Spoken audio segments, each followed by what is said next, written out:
bien, les recuerdo que estamos estudiando los fundamentos de la doctrina cristiana, fundamentos del cristianismo, y desde que acabamos Apocalipsis y terminamos de analizar toda la Biblia, capítulo por capítulo de cada libro,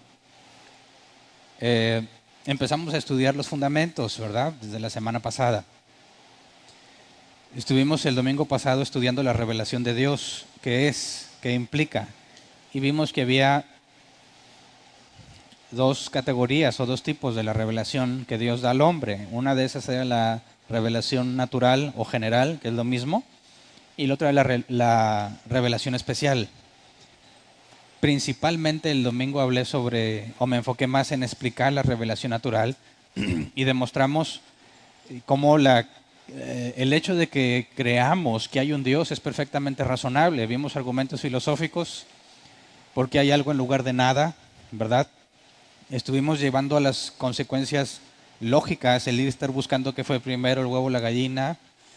Vimos el ejemplo de la cadena que cuelga del cielo, que no puedes argumentar que un eslabón cuelga del eslabón previo y así hasta el infinito. Vimos que es imposible que un infinito exista en nuestro universo en el sentido material, y demostramos que es posible mediante el razonamiento concluir que hay un creador. Así que argumentamos que aquellos que piensan que el cristianismo requiere una fe ciega en un creador, demostramos que es absurdo y que es falso. La propia Escritura nos dice, y vimos varios pasajes en cuanto a la revelación natural, que Dios, por medio de la creación, se ha revelado, que Dios ha determinado distintas formas. Así que vimos que el hombre no tiene excusa para decir que nunca supo que había un Dios o que había un creador, porque se puede percibir, se puede deducir. Hablamos también sobre la revelación especial y dijimos que a diferencia de la general es para todo el género humano. Cualquier hombre puede llegar a la conclusión de un creador, pero vimos que es imposible conocer el carácter del creador solamente por medio de la revelación general. Puedes razonar que hay un Dios, pero no puedes asegurar cuál, ¿verdad? Alguien podría decir que es simplemente una energía, y demostramos que dado que no había nada y de repente hay algo, eso que creó todo no depende del universo, no está sujeto a las leyes del universo, no depende de materia, ni de espacio, ni de tiempo, ya que es previo a esas cosas, ¿verdad? Pero si no había nada y de repente hay algo y nada del universo le afecta, eso implica que tuvo que llegar, o este ser que pudiera ser una energía o un ser personal, es decir, que es una persona con intelecto, emociones, razonamiento, en algún punto tuvo que tener semejante poder para crear el universo y desear hacerlo. Así que es imposible que hablemos de una fuerza solamente, y vimos que el creador del universo, además de ser muy poderoso, tiene que ser personal, en el sentido de que es una persona. Pero en ningún momento esa revelación nos dice cómo es ese creador personal. ¿Es iracundo? ¿Es misericordioso? ¿Es paciente? No sabemos. Es imposible llegar al conocimiento en cuanto a la persona de Dios por medio de la revelación natural o general, que es la misma. Y hablamos entonces de la revelación especial. Y esta revelación especial es aquella que, dado que es imposible que nosotros podamos ver a un ser invisible, no podemos escucharlo, ni oírlo, ni palparlo, ya que Él trasciende la creación, la única forma en que pudiésemos conocer algo acerca de Dios es que Él te lo diga. El miércoles mencioné otro ejemplo. Si tú quisieras conocerme a mí como persona y analizarme, dirías quizás como médico, como científico, vamos a ponerle un escaneo intenso para ver cada parte de su cuerpo y determinar su salud y situación, lo que tú quieras. Puedes tener radiografías y tomografías de cualquier parte de mi cuerpo, pero nada de eso te va a decir cómo soy, ¿verdad? Si tú quieres saber cómo soy, tendrías que observar mi comportamiento, cosa que es imposible que hagamos para con Dios. Pero pudiese yo decirte cómo soy, y entonces me conocerías. Ahora, se tiene que asumir que te digo la verdad.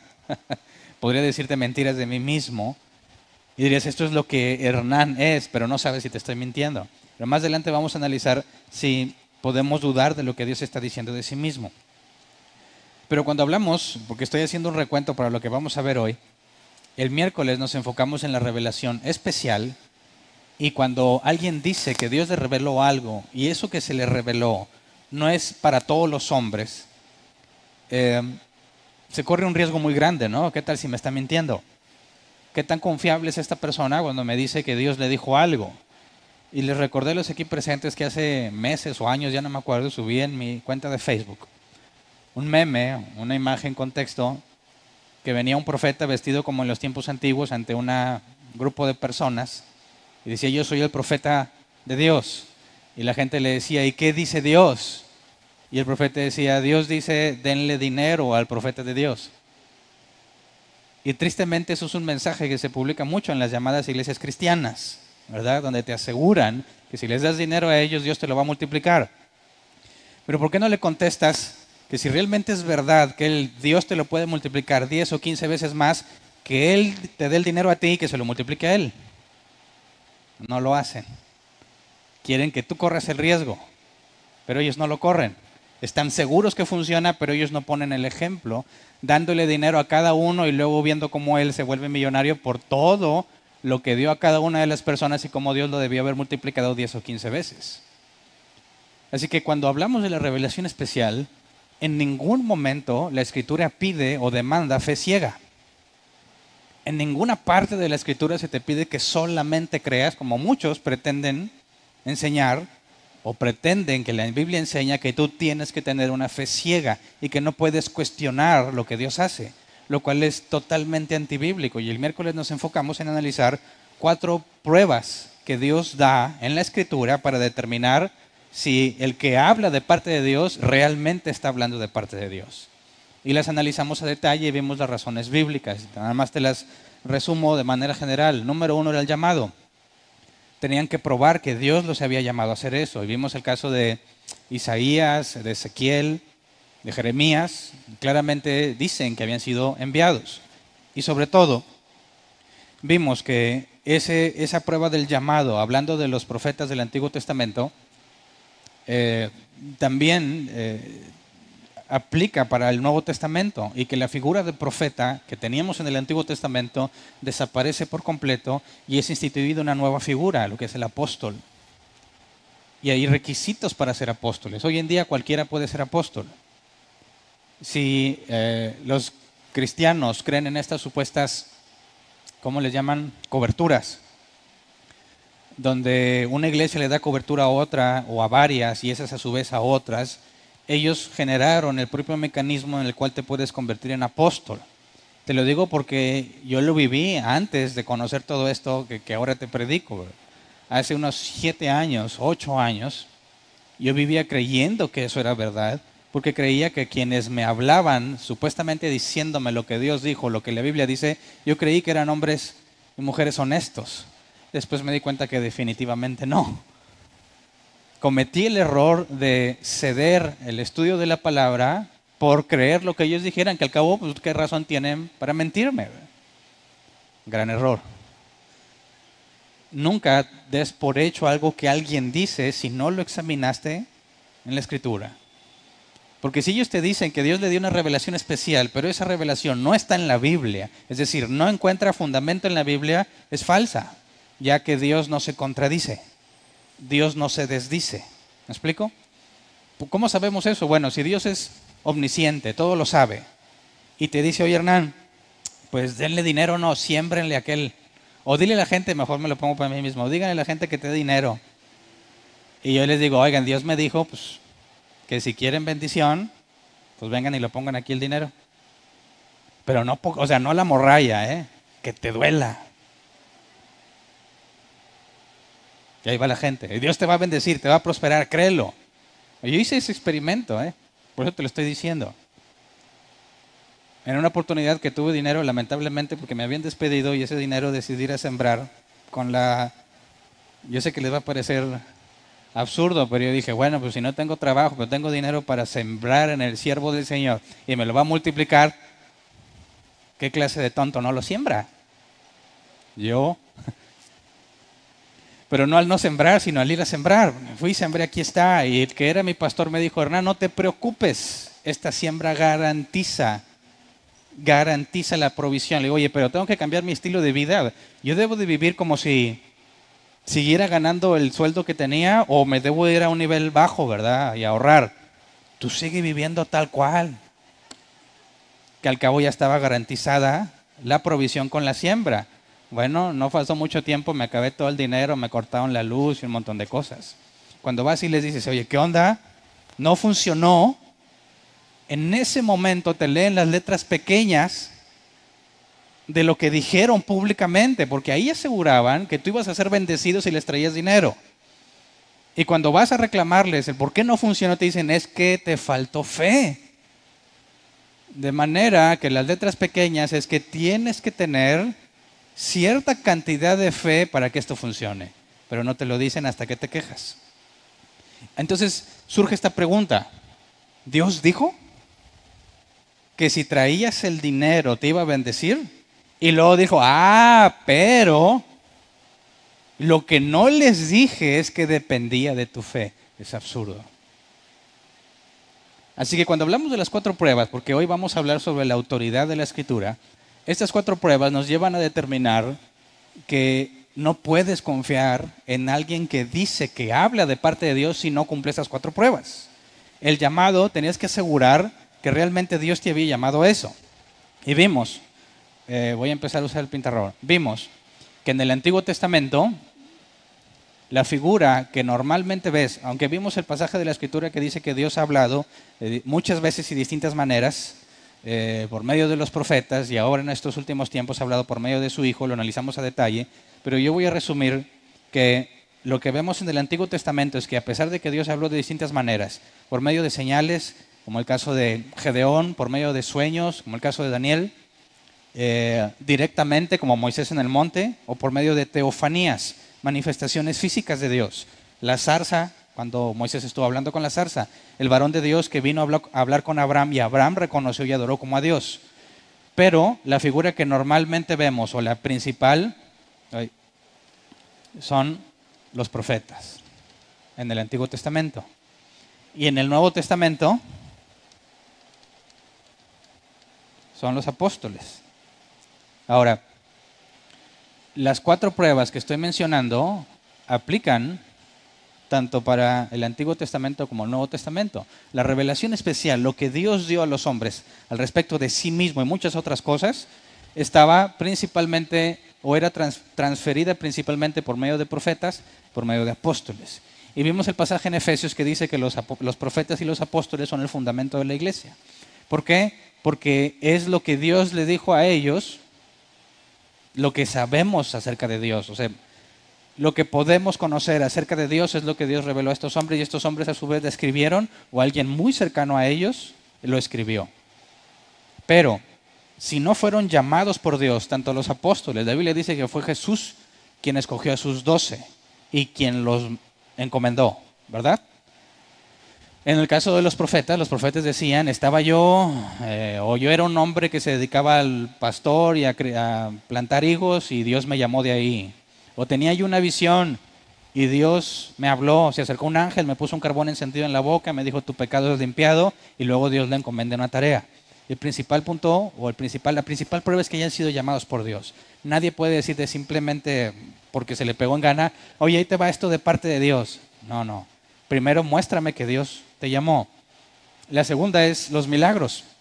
Y vimos el pasaje donde Moisés explica que cuando Dios le dice que vaya y le diga a su pueblo que los va a liberar, dice, ¿qué pasa si no me creen? Y Dios no dijo, no, te tienen que creer, si no, no lo saco. Como muchos cristianos pretenden hacernos pensar que si Dios te dijo algo, pero te atreves a dudarlo, ya no se va a cumplir. De manera que Dios está sujeto a lo que tú haces. Dice, mira Hernán, yo te iba a regalar ahora una camioneta de último modelo, pero dudaste. Lástima, Margarito. Se acordarán eso los de la vieja escuela cuando veían la televisión pública.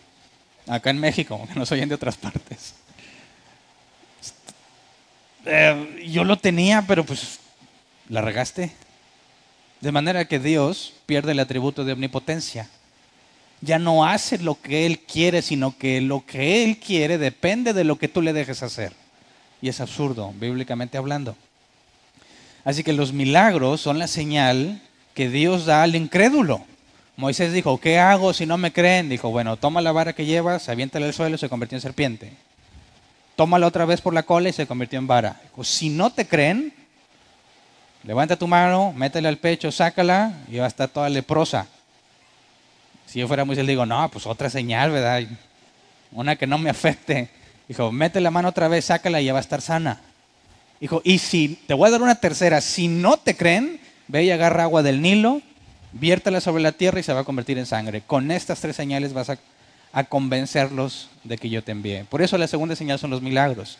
Y en el Nuevo Testamento Pablo decía que las señales de un apóstol se habían hecho entre ellos por medio de prodigios, señales y milagros. Así que cualquiera que asegure que Dios lo llamó como apóstol, tiene que probar por medio de milagros. El tercero era el cumplimiento. Tanto los profetas que hablaban de parte de Dios y decían que algo sucedería, tenía que cumplirse al pie de la letra. En el Nuevo Testamento, si alguien pretendía decir algo de parte de Dios, también tenía que cumplirse. Si no se cumplía, vimos en la Escritura, en el Antiguo Testamento, que debían matarlo a pedradas. Pero luego vimos una excepción. A esa misma prueba del cumplimiento, Dios agrega en Deuteronomio 13 por decir, una condición, una excepción. Dijo, si entre ustedes se levanta un profeta visionario y se cumple lo que dice, pero te invita a adorar dioses extraños, dioses que no conociste, sabrás que yo, Dios, te estoy probando. Y dijimos, bueno, si alguien hace una señal y dice, hoy va a sanar y sana, y les di el ejemplo del milagro de la mano, los que estuvieron aquí el miércoles se acordarán, no sé si ustedes ya vieron el video en internet, es viejo. Y me van a decir, ¿qué cosas andas viendo, Hernán, verdad? No creas que yo me pongo a buscarlas, me llegan solas. Está el video, un hombre que asegura que esta mano la tiene más corta que esta. Y si ahí está la cámara, el hombre está así, mira, ¿ves? Esta mano está más corta que esta. Y tienes al apóstol orando que la mano crezca y se empieza a ver así. Y se le pasa. Y el apóstol, no, para. Vamos a orar para que se regrese al tamaño que debe tener. Empieza a orar y milagrosamente la mano se regresa y se queda en su lugar. Y un milagro. ¿Le crees? Me enseñé otros casos, el pastor volador que decía que caminaba en el aire y cómo la sombra de los que lo detenían lo delató gravemente. Se trata de que sea un milagro verificado. ¿Me explico? No platicado, que me la tengo que creer. Tiene que ser comprobado para que haya realmente un convencimiento de nuestra parte. Tuvo que ser llamado, tuvo que haber hecho milagros y se tiene que cumplir ese que dijo. Y si se cumple lo que dijo, su doctrina tiene que ser bíblica. Porque si te dice que vayas a hacer algo que la Biblia dice que no hagas, o la Biblia no dice que hagas, entonces sabes que es un mentiroso, ya que Dios jamás enviaría a alguien a desviarte de lo que Él mismo te enseñó. Y la última la vimos en palabras de Jesús. Tengan cuidado de los falsos profetas que vienen a ustedes vestidos de oveja, pero por dentro son lobos rapaces. Por sus frutos los conoceréis. Y ese ponía la última prueba. Es decir, podrá ser muy cristiano en su forma de hablar o en lo que vemos públicamente, pero su vida demuestra si viene de Dios o no. El apóstol Juan dice que nadie puede decir que ama a Dios y no lo obedece. El que dice que ama a Dios y no lo obedece, miente. Así que si asegura que Dios lo llamó y hace algún milagro, todavía puede que su doctrina está en medio. Dice, bueno, tiene su deficiencia, pero está dentro pero no vive como cristiano, es descartado. Entonces, si te fijas, analizamos el miércoles que la revelación especial de parte de Dios, parte de esa revelación nos dice que debemos comprobar por medio de 4 pruebas que estos hombres realmente están hablando de parte de Dios. Y lo que los profetas y los apóstoles recibieron de parte de Dios está testificado en cuanto a evidencia de lo que hicieron, aunque más adelante vamos a validar por qué creemos que lo que el Nuevo Testamento dice es verdad. ¿Cómo podemos saber si no estuvimos ahí, verdad? ¿Qué tal si es algo que se inventó y pusieron una enorme novela, como los 7 libros de Harry Potter, nos pusieron el Nuevo Testamento y todos nos lo estamos creyendo? ¿Cómo podemos saber que es verdad? Lo veremos más adelante. Pero dado que la revelación especial que Dios dio está en lo que escribieron ellos, hablábamos el miércoles que la Escritura es lo que tenemos como la revelación especial. Ahora, más adelante hablaremos si los 66 libros que tenemos nosotros, esos son los que Dios inspiró o no. De hecho, ya hablaremos algo de la inspiración. Hay libros apócrifos. ¿Por qué no tenemos el Evangelio de Pedro o el Evangelio de María, el Evangelio de Judas? ¿Por qué fueron descartados? Lo veremos más adelante. ¿Qué onda con los libros del Antiguo Testamento que se consideran apócrifos? Primera y segunda de Macabeos. eclesiástico, sabiduría, etcétera. ¿Por qué no los tenemos? Nuestros amigos católicos sí lo tienen. Bueno, cuando estudiamos el canon bíblico, o sea, el estándar que tenemos, lo vamos a analizar más a detalle. Antes de pasar a determinar si los libros que tenemos realmente son los correctos, tendríamos que preguntarnos otra cosa, que es el punto de lo que vamos a analizar hoy. Para eso tendríamos que recordar un poco de lo que sucedió en la Reforma Protestante. El 31 de octubre se cumplen 500 años. Los cristianos no celebramos Halloween, celebramos el Día de la Reforma Protestante. Y no te tienes que vestir como Lutero para celebrarla, ¿verdad? Bueno, si quieres, allá tú, pero... El 31 de octubre de 1517, Lutero clavó sus 95 tesis en las puertas de la iglesia Wittenberg, en Alemania. Y el propósito de Lutero con esas 95 tesis no era hacer una separación ni una división en la iglesia, sino convocar a un debate para que la iglesia regresara a lo que la Biblia hacía. Porque en uno de los viajes de Lutero a Roma se dio cuenta de la enorme perversión y desapego bíblico que había. Nomás para darte un ejemplo, había prostíbulos sagrados donde solamente los sacerdotes podían ir a contratar los servicios de las mujeres. Es absurdo completamente. No, pero este es especial, ¿verdad? Este es para la raza y este es para los sacerdotes. Sigue siendo el mismo pecado.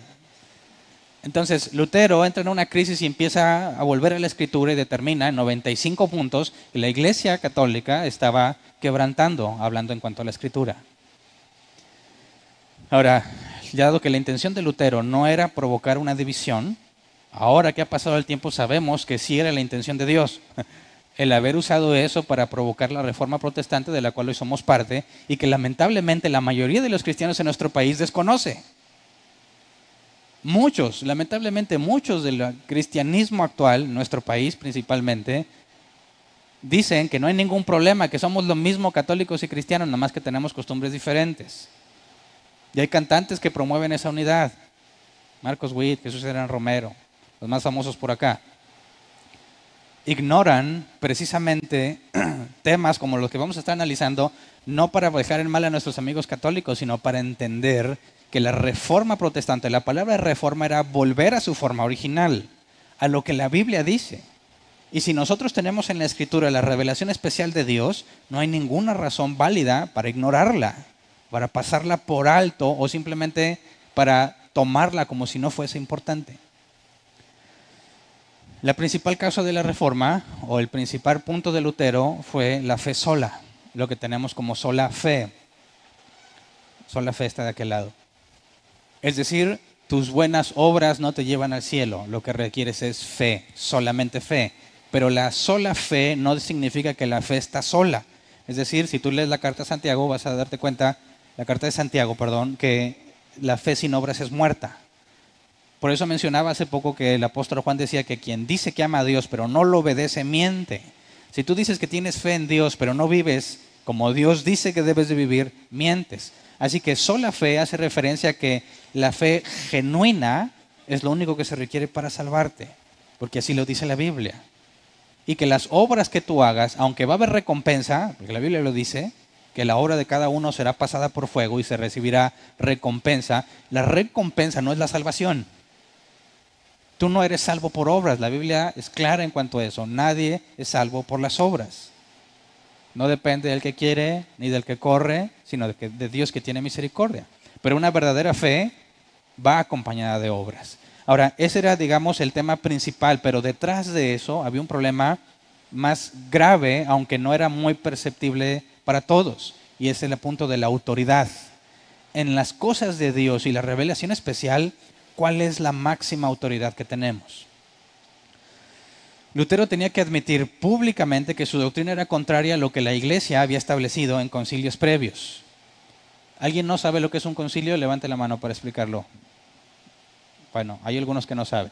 Si tú lees Hechos 15, tienes el primer concilio de la Iglesia, donde, dado que Pablo y Bernabé tuvieron problemas con un grupo de judaizantes que había llegado donde ellos estaban para predicar que los gentiles, es decir, aquellos que no eran judíos, tenían que circuncidarse para salvarse, eso provocó que Pablo y Bernabé entraran en conflicto con ellos. Doctrinalmente hablando, Pablo y Bernabé aseguraban que no era necesaria la circuncisión, que no era necesario obedecer la ley de Moisés. Los judaizantes, judíos que habían se habían convertido al cristianismo, que entre ellos había fariseos, sacerdotes, etcétera, ellos aseguraban que para que la gente se salvara, aunque no fuera judía, tenían que cumplir con la ley de Moisés, por consecuencia debían circuncidarse. No se pusieron poner de acuerdo y decidieron ir a tratar el asunto con los apóstoles que estaban en Jerusalén y con los ancianos de la iglesia, los líderes. Así que tenemos el registro del primer concilio, donde se tuvo que decidir si Pablo y Bernabé tenían la razón o si los judaizantes tenían la razón. Y la conclusión fue que Pablo y Bernabé tenían razón. Bíblicamente hablando, nunca se dijo que los gentiles tenían que obedecer la ley de Dios. En cambio, las profecías decían que Dios derramaría su espíritu sobre toda criatura y que haría un nuevo pacto.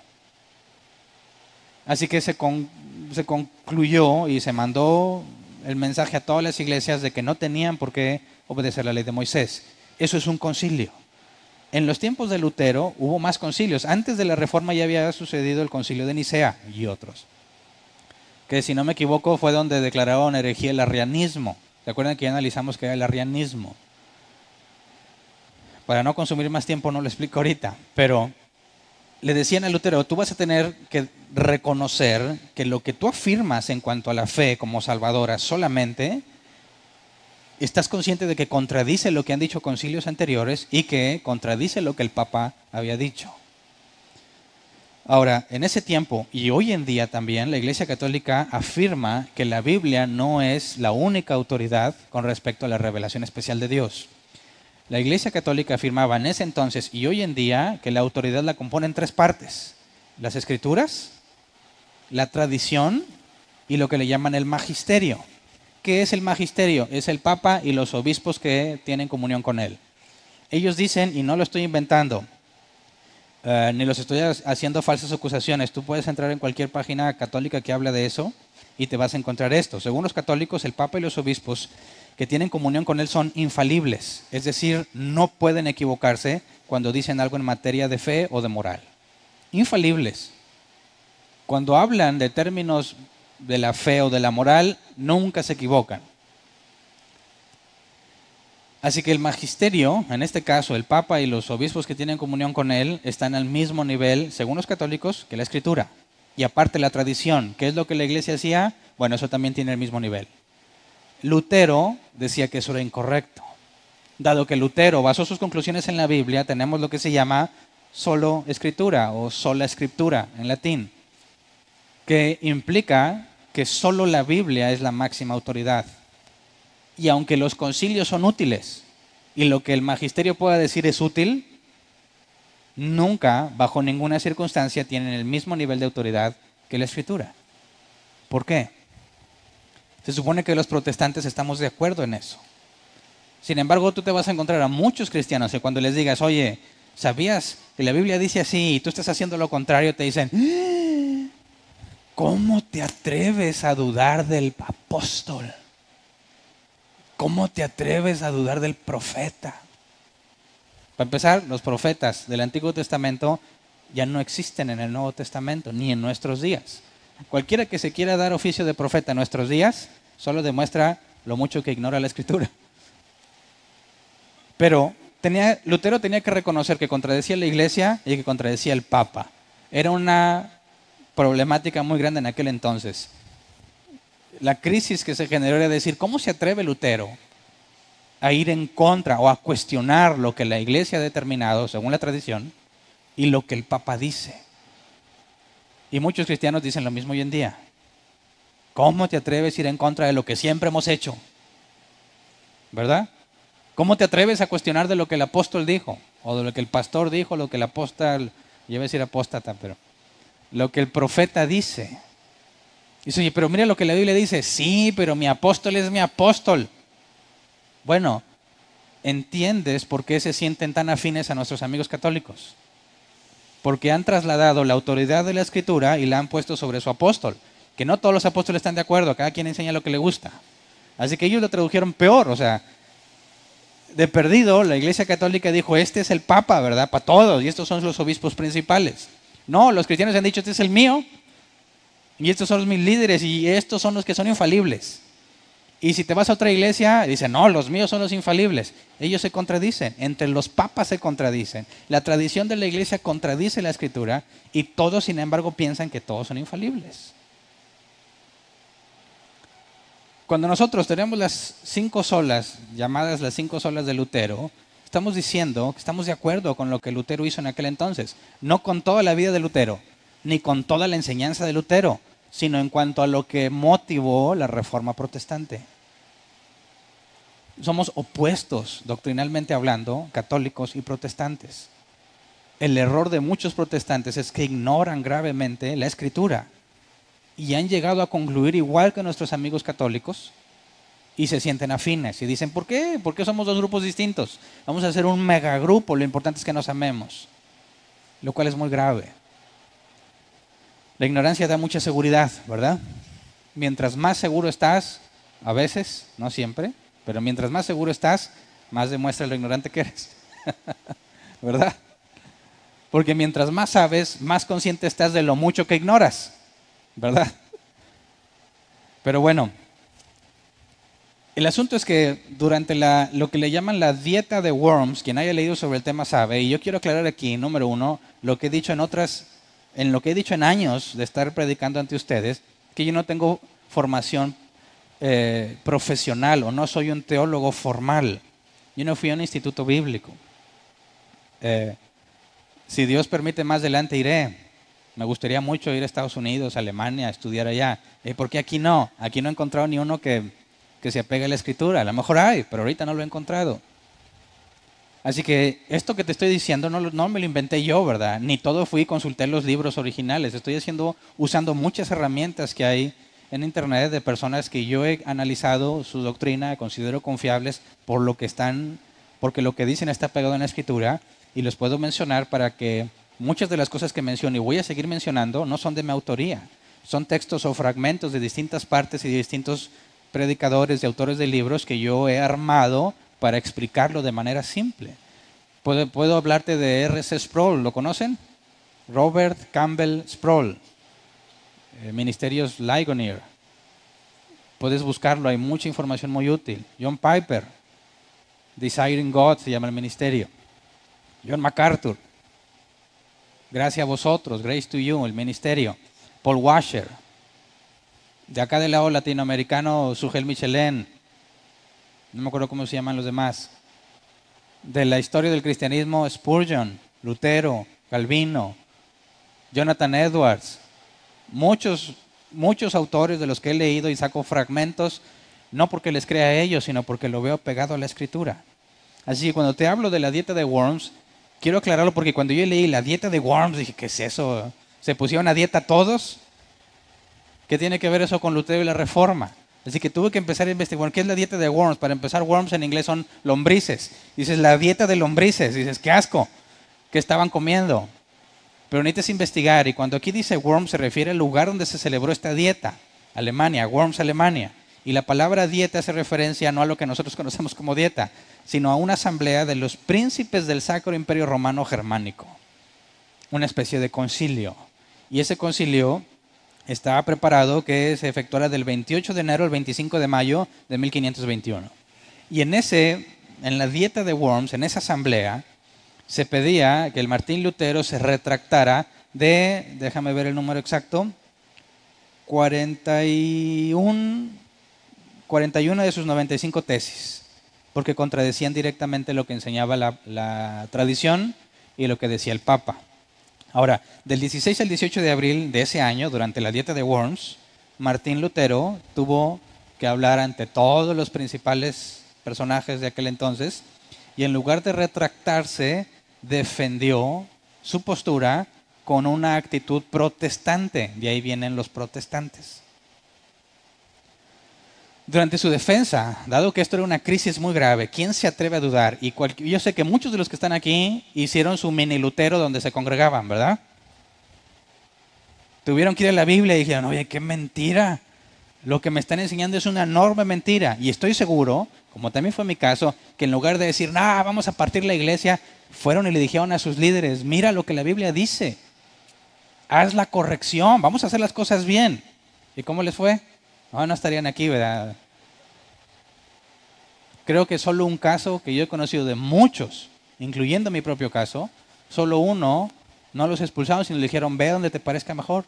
Y dije, mira, los milagros existen.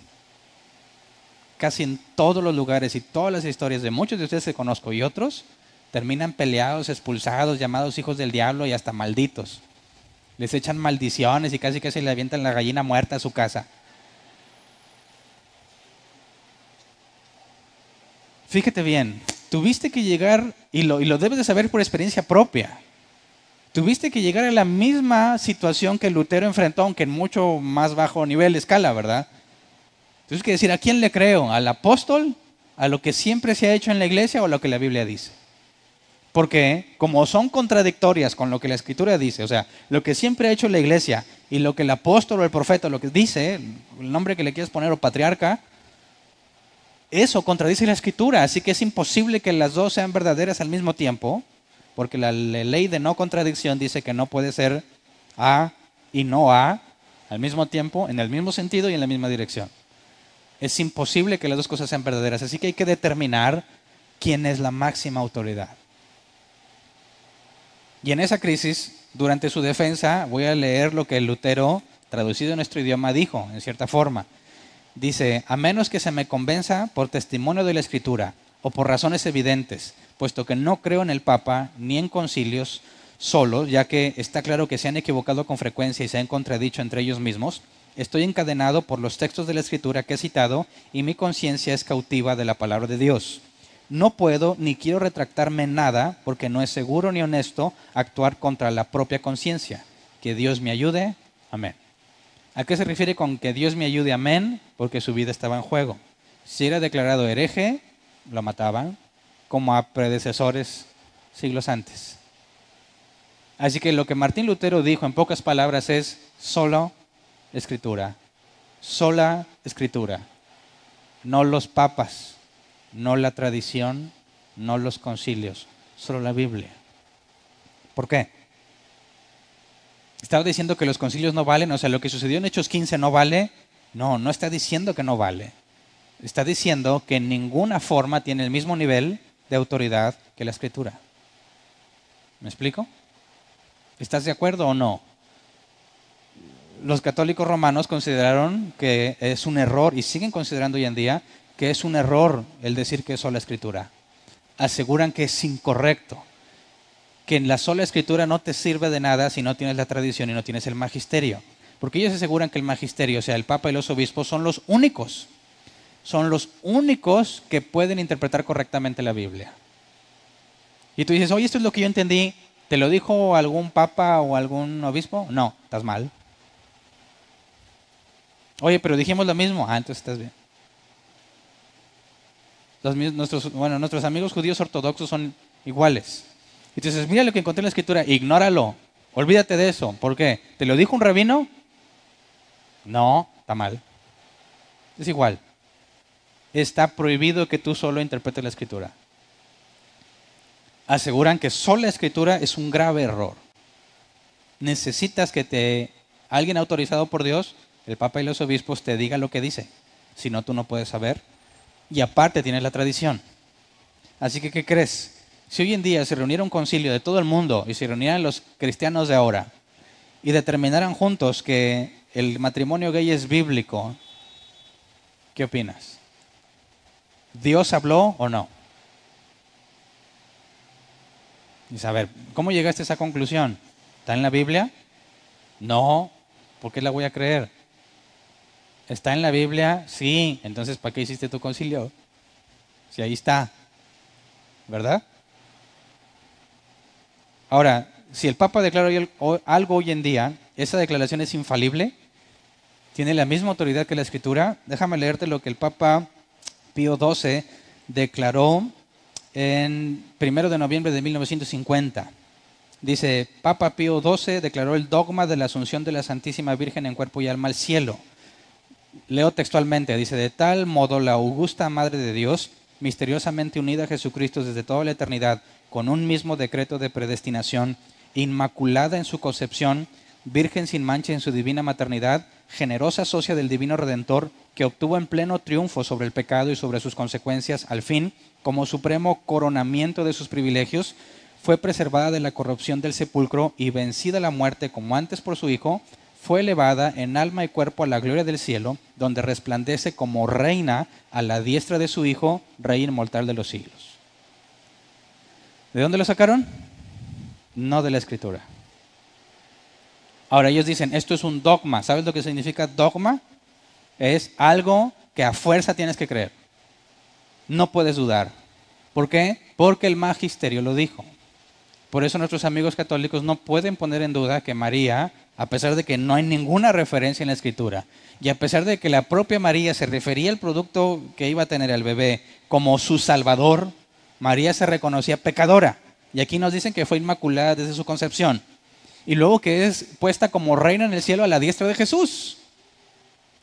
Honestamente, la luz de la Escritura no tiene sentido. Pero ellos aseguran que es verdad porque el magisterio lo dijo. Ahora, ¿qué tanto crees que tenemos en común con nuestros amigos católicos?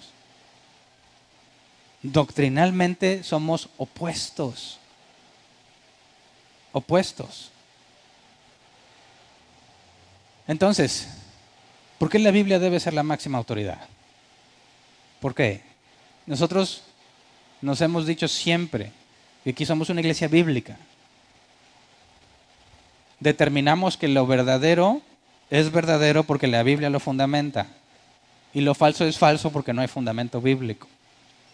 Y tú me dices, es que para mí yo considero, es muy respetable tu opinión, pero si tu opinión no está fundamentada en la Escritura, sola Escritura, no cuenta para nosotros. ¿Me explico? ¿Pero por qué? ¿Por qué la Escritura debe ser la máxima autoridad? ¿Por qué es la máxima autoridad? Entonces tendríamos que preguntarnos, a ver, empecemos. ¿No crees en la tradición como máxima autoridad? ¿Por qué? Porque son hombres falibles. ¿Por qué no crees en el magisterio? Porque son hombres falibles. Se equivocan y se contradicen. ¿Quién escribió la Biblia? Dicen nuestros amigos ateos. Pues hombres falibles. ¿Cuál es la diferencia?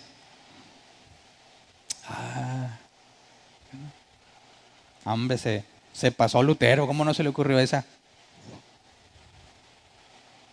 Es cierto, y estamos conscientes que cuando tienes el libro de Daniel, Daniel escribió que sabemos, aunque no lo dice la Biblia claramente, que el Pentateuco es obra de Moisés. Que cuando lees a Jeremías, ahí estuvo Jeremías. Cuando lees Pablo que dice, de mi puño y letra escribo, pues él lo escribió. ¿Son falibles? Sí. Entonces, ¿cómo es posible que aseguremos que la Escritura es la máxima autoridad si fue escrita por hombres falibles? Sería exactamente lo mismo que confiar en la tradición y confiar en el magisterio. Por eso tenemos que preguntarnos quién es el autor de la Biblia. Y dado que ya dejé en claro que sabemos que la Biblia no apareció, ¿verdad? No es como nuestros amigos mormones dicen que lo encontraron enterrado y ahí estaba ya completito. No. Sabemos que con el paso de la historia, cada libro fue escrito. Sabemos que fue escrita por seres humanos falibles, iguales a nosotros. Y sabemos que en muchos de ellos está claro quién fue el autor, un hombre común y corriente. Así que, ¿cómo es que nosotros llegamos a la conclusión de que la Escritura es la máxima autoridad si al mismo tiempo la escribieron hombres falibles? Y todavía muchos, sobre todo ateos, aseguran tu libro, la Biblia, es como el teléfono descompuesto. Cada que vas pasando lo que se dijo, pues se le va agregando cosas y terminas con un mensaje totalmente equivocado. Más adelante defenderemos el canon bíblico en ese tema. Pero por lo pronto tendríamos que preguntarnos realmente quién es el autor de la Escritura. Así que necesitamos ir a la Escritura, 2 referencias, para ver qué es lo que la Escritura dice en cuanto a la Escritura misma, para ver si la Escritura nos dice algo sobre lo que Dios ha hecho en este aspecto. Es decir, si decimos que nosotros tenemos revelación especial de parte de Dios, ya que de los profetas tenemos el Antiguo Testamento y de la revelación de los apóstoles tenemos el Nuevo Testamento, y la Biblia nos dice que estos dos son el fundamento de la iglesia, siendo Cristo la piedra angular, lo principal. Bueno, si esto fundamento lo escribieron hombres falibles, de nada nos sirve. Así que si la propia Biblia nos dice que ese es el fundamento, ¿cómo justifica que ese es el fundamento y que es creíble? Para demostrar, no como dogma, sino para demostrar que la propia Biblia es razonable y que tiene coherencia en lo que afirma. No nada más te la crees como sacaron el dogma de la Asunción de María. Vamos a segunda de Timoteo, capítulo 3, versículos 16 y 17. Segunda de Timoteo 3, 16 y 17. Toda la Escritura es inspirada por Dios y útil para enseñar, para redarguir, para corregir, para instruir en justicia, a fin de que el hombre de Dios sea perfecto, enteramente preparado para toda buena obra. Aclaro aquí que la palabra perfecto está, ese perfecto que para nosotros sería sin defecto, está mal traducida. El original es completo, para que el hombre sea completo, no perfecto, completo. El hombre, la Biblia es clara, nunca hallaremos perfección mientras estemos en este cuerpo. Así que cuando nos dice que toda la Escritura es inspirada por Dios, la palabra escritura es el griego grafé, que se traduce como un escrito o escritura. Ahora, cualquiera que lo lea dice, toda la Escritura es inspirada por Dios. ¿Esto es escritura? Sí. ¿Está inspirada por Dios? Sí. No, ¿verdad? No. ¿No dice que toda la Escritura? ¿Toda? ¿Esa que está ahí está inspirada por Dios? No, obviamente, aunque dice toda, no está diciendo que toda la Escritura que haya existido. Por eso cuando lees la Biblia tienes que tener en cuenta el contexto cultural, que es lo que en ese tiempo se entiende cuando alguien habla de la Escritura. Por eso en muchas versiones vas a encontrar que la palabra Escritura está con E mayúscula. Y en el griego antiguo no existen las mayúsculas. Así que la E mayúscula es algo que los traductores ponen para hacerte ver que cuando habla de la Escritura no está hablando de cualquier escritura, sino que en el contexto histórico, y si analizamos también el contexto inmediato del pasaje, Pablo le escribe a Timoteo. Timoteo era de madre judía y padre gentil. Su madre y su abuela instruyeron a Timoteo en todas las escrituras judías, lo que le llamamos el Antiguo Testamento. Y en el judaísmo y en el contexto histórico, cuando alguien decía la Escritura, todo el mundo entendía que hace referencia a lo que nosotros llamamos el Antiguo Testamento, las Sagradas Escrituras. Así que cuando Pablo dice que toda la Escritura es inspirada por Dios, oído por Timoteo, instruido en el judaísmo, sabe que no está diciendo que todo lo que se ha escrito en el mundo, sino que todo lo que es considerado Sagrada Escritura, los libros que ya tenían desde aquel entonces, que de hecho, como cultura general, nuestro Antiguo Testamento es como el Antiguo Testamento de los judíos ortodoxos, y el Antiguo Testamento de la Iglesia Católica tiene libros que los propios judíos dijeron que no eran inspirados. Así que nosotros tenemos el mismo canon que lo tiene el judío ortodoxo, aunque en distinto orden. Entonces, cuando nos dice que toda la Escritura es inspirada por Dios, la Escritura hace referencia claramente a que lo que es la Escritura sagrada, lo que le llamamos el Antiguo Testamento. Y cabe señalar también que cuando se escribió esto, si toda la Escritura es inspirada por Dios, yo te preguntaría, ¿Apocalipsis está incluido ahí? ¿Sí o no? Otra vez, en ese momento del tiempo todavía no se escribía Apocalipsis. Entonces, ¿es inspirada por Dios? Cuando dice toda, ¿a cuál se refiere? Bueno, en ese pasaje no se está refiriendo al Nuevo Testamento, se refiere solo al Antiguo Testamento. Solo al Antiguo Testamento. Ahí Pablo no está diciendo, mi escritura es inspirada por Dios, no está diciendo nada de eso. Entonces, ¿qué hacemos con el Nuevo? ¿Es también considerado escritura o no? Vamos a 1 Timoteo 5:18 para ver lo que Pablo dice. Dice, pues la escritura, y fíjate la E mayúscula por el contexto, la escritura dice, no le pongas bozal al buey mientras esté trillando y el trabajador merece que se le pague su salario. Ahora, quien haya leído el Antiguo Testamento y el Nuevo sabe que Pablo está citando dos libros distintos. Cuando dice, no le pongas bozal al buey mientras esté trillando, está citando Deuteronomio 25:4, Antiguo Testamento. Así dice Deuteronomio 25:4. Pero cuando dice, el trabajador merece que se le pague su salario, eso no está en el Antiguo Testamento. Vamos a Lucas capítulo 10, versículo 7. Lucas 10:7 dice, quédense en esa casa y coman y beban de lo que ellos tengan, porque el trabajador tiene derecho a su sueldo, no anden de casa en casa. Así que Pablo está citando Lucas. Y tanto Lucas como Deuteronomio, Pablo se refiere a ellos como escritura. Así que en este pasaje sí está incluido de perdido el Evangelio de Lucas. Luego, vamos a lo que dice Pedro, segunda de Pedro 3, versículo 15 y 16. Segunda de Pedro 3, 15 y 16. Tengan presente que la paciencia de nuestro Señor significa salvación, tal como les escribió también nuestro querido hermano Pablo con la sabiduría que Dios le dio. Pedro está hablando de Pablo, ¿verdad? En todas sus cartas se refiere a estos mismos temas. Hay en ellas algunos puntos difíciles de entender que los ignorantes e inconstantes tergiversan, como lo hacen también con las demás escrituras para su propia perdición. Así que Pedro está diciendo que los escritos de Pablo tienen el mismo nivel que las demás escrituras. Y luego vamos a una cita más, 1 de Tesalonicenses 4:15, palabras de Pablo. 1 de Tesalonicenses 4:15, dice, conforme a lo dicho por el Señor, afirmamos que nosotros, los que estemos vivos y hayamos quedado hasta la venida del Señor, de ninguna manera nos adelantaremos a los que hayan muerto. Ahora, ese pasaje en ningún momento lo dice el Antiguo Testamento. Está hablando de algo nuevo. Y Pablo dice, como decían los profetas, conforme a lo dicho por el Señor.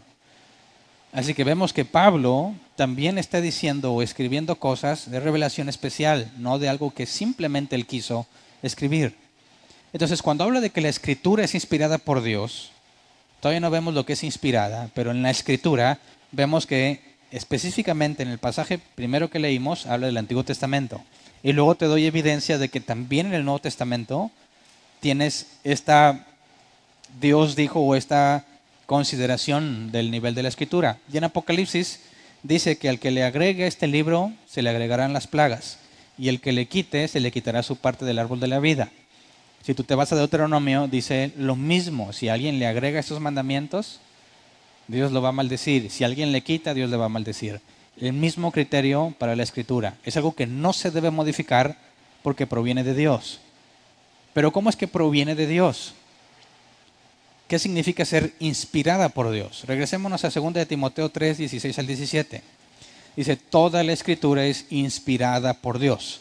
La palabra inspirada por Dios en griego es una sola, theopneustos, que se compone de dos palabras griegas, theo y neo, de donde viene neustos. Theo es Dios en griego y himneo es exhalar. Entonces, cuando dice que la Escritura es inspirada por Dios, lo que el original dice es al revés. No es inspirada, sino exhalada.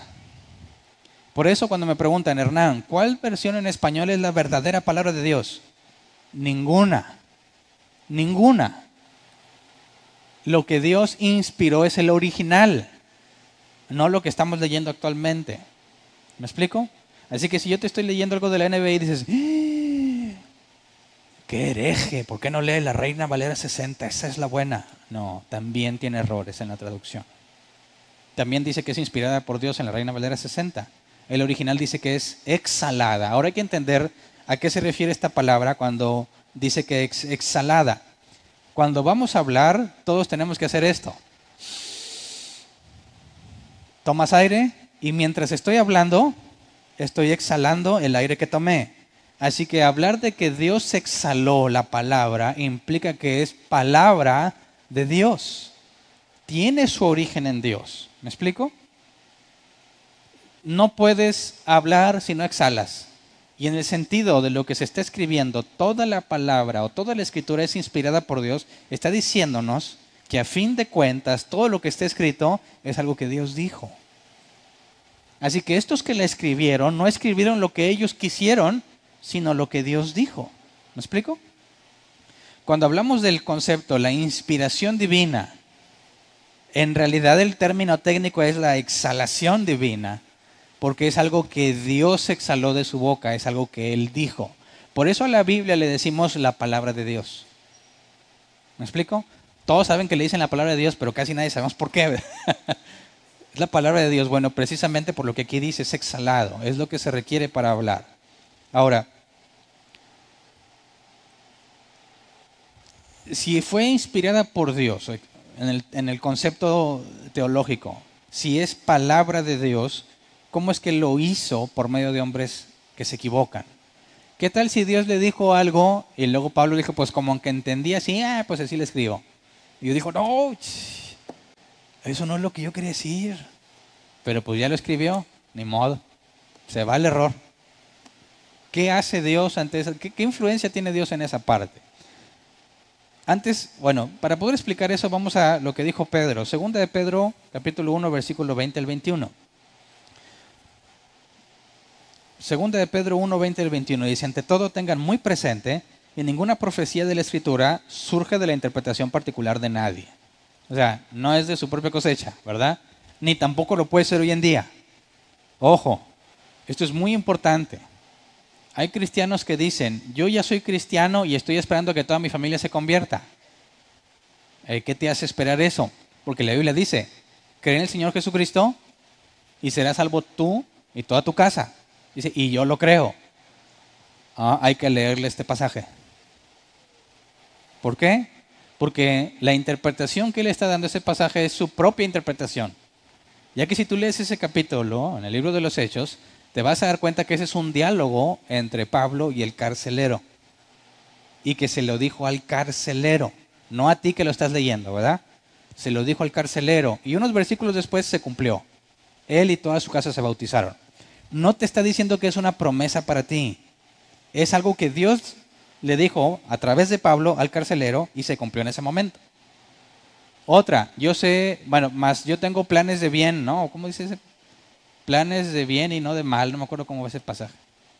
Pensamientos de bien. Y dicen, yo lo creo y lo recibo. Y eso es otra vez, no es para ti. No lo puedes interpretar así porque eso es algo que Dios le dijo a su pueblo y se cumplió hace mucho.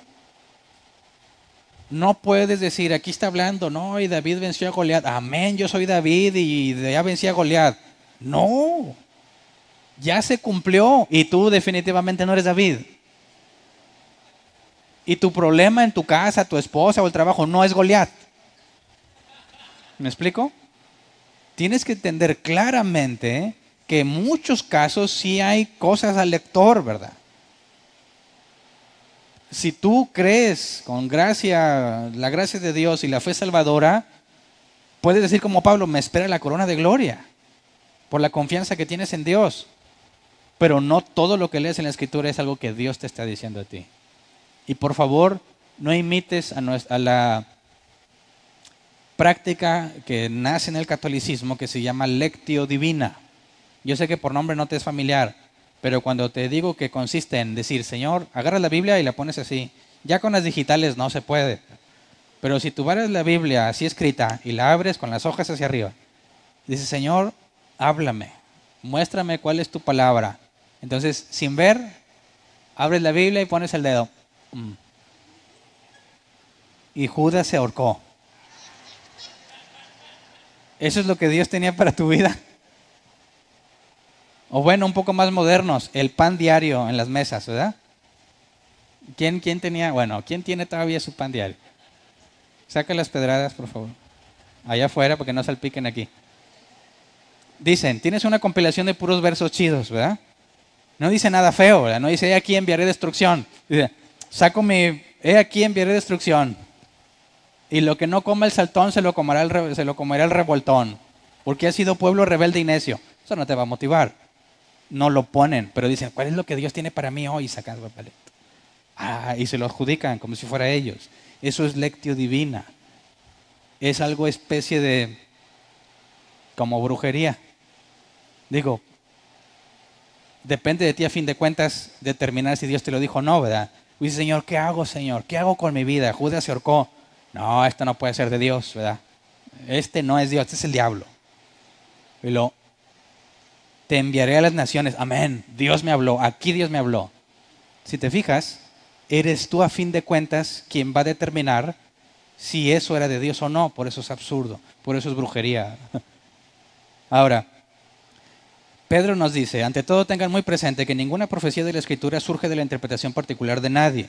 Porque la profecía no ha tenido su origen en la voluntad humana, sino que los profetas hablaron de parte de Dios impulsados por el Espíritu Santo. La palabra impulsados en griego es feró, que se traduce como llevar, cargar, transportar, conducir o guiar.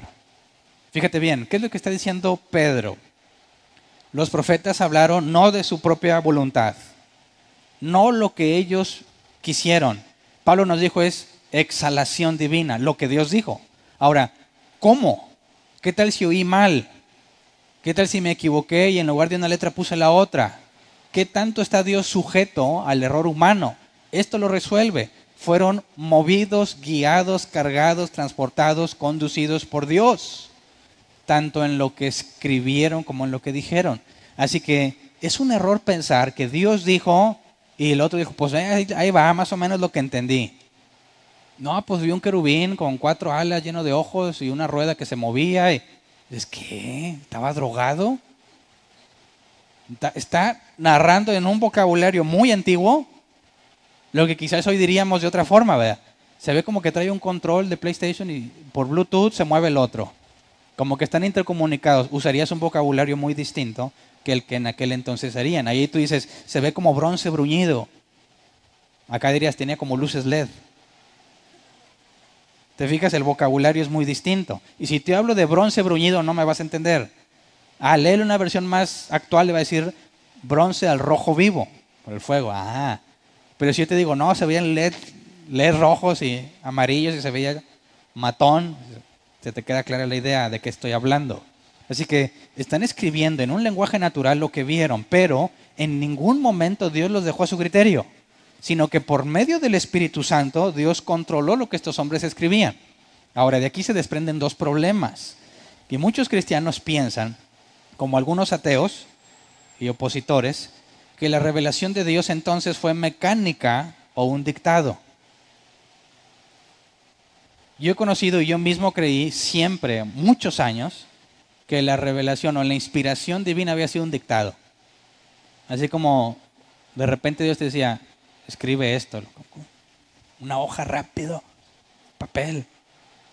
Ahora sí, híjole, a ver, yo, Pablo, si yo fuera Pablo, estoy escuchando que Dios me dicte, le mando saludos y Priscila y Aquila también. Y luego sigue escribiendo. Y no, ¿me puedes repetir? Ándale, ahora sí. Y sigues escribiendo. Dicen, aquí está lo que Dios dijo. Y eso es el concepto que muchos cristianos tienen en cuanto a la inspiración divina. ¿Verdad? A ver, levanten la mano. Que los graben a todos. ¿Quién piensa que es así? Pensaba, ahorita ya no, ¿verdad? Ya Dios los cambió, ahora sí son santos. Levante su mano, no les dé pena. Yo dije que ya me quemé yo. Quemémonos juntos. Nomás me quieren dejar a mí quemado, ¿verdad? Borra esa parte, por favor. Si Dios movió a estos hombres, ¿cómo los movió? Dicen algunos, los movió de forma mecánica, se convirtieron en robots, en títeres. Ojo, eso es lo que muchos cristianos aseguran que les pasa. No sé, me vas a preguntar, ¿dónde andas metido, Hernán? Yo lo sé. Pero yo sé que muchos de ustedes, para no quemarme yo solo, alguna vez experimentaron en carne propia o vieron eso del baile santo, la maroma santa, los ataques de risa, donde la gente dice que va a danzar en el espíritu y se vuelven locos, esquizofrénicos, y se revuelcan y todo. Le digo, ¿qué le pasa? Dios está en control de él. Caray. Y luego se levanta chipotes y moretones, todo lo que se hizo, ¿verdad? Es más, no nos vayamos tan lejos. Las caídas. Es bíblico que caigas. Pierdes conciencia y fuerza y caes. Pero no me vas a negar que muchas veces es puro show. Va a caer y dice, a ver si hay ujier, ¿verdad? No me voy a arriesgar, da el ranazo. Entonces ya ahí está el ujier y luego, ¿va a poder conmigo o no? No estoy tan livianito. No, a lo mejor dile a él que venga, cámbiamelo porque ya me caigo. Ahí llega ahora sí. Pero si es mujer y trae falda, traes la manta que les ponen, porque luego qué oso. No, ya está todo preparado, ahí va, una. Y le haces finta primero a ver si está atento y le da. Ándale. Y te lo digo porque yo los he visto que primero le tantean. Es más, dicen, vamos a empezar, a ver, quiten todas las sillas, porque luego damos su rana. Ahora sí, puedes empezar a caer a gusto. Y ahora sí caen, a gusto. Dices, eso no puede ser lo que la Biblia dice. Es imposible que sea premeditado, acomodado, ahora sí caigo. No, era inmediato, rumbo a Damasco. ¿Qué le pasó a Saulo? Cayó, caballo, yegua, camello, lo que sea, no sé, a pata, no sé, pero cayó. Juan, cuando vio la revelación, primeros capítulos, cae. Muchos de los profetas del Antiguo Testamento caían rendidos, perdían la fuerza.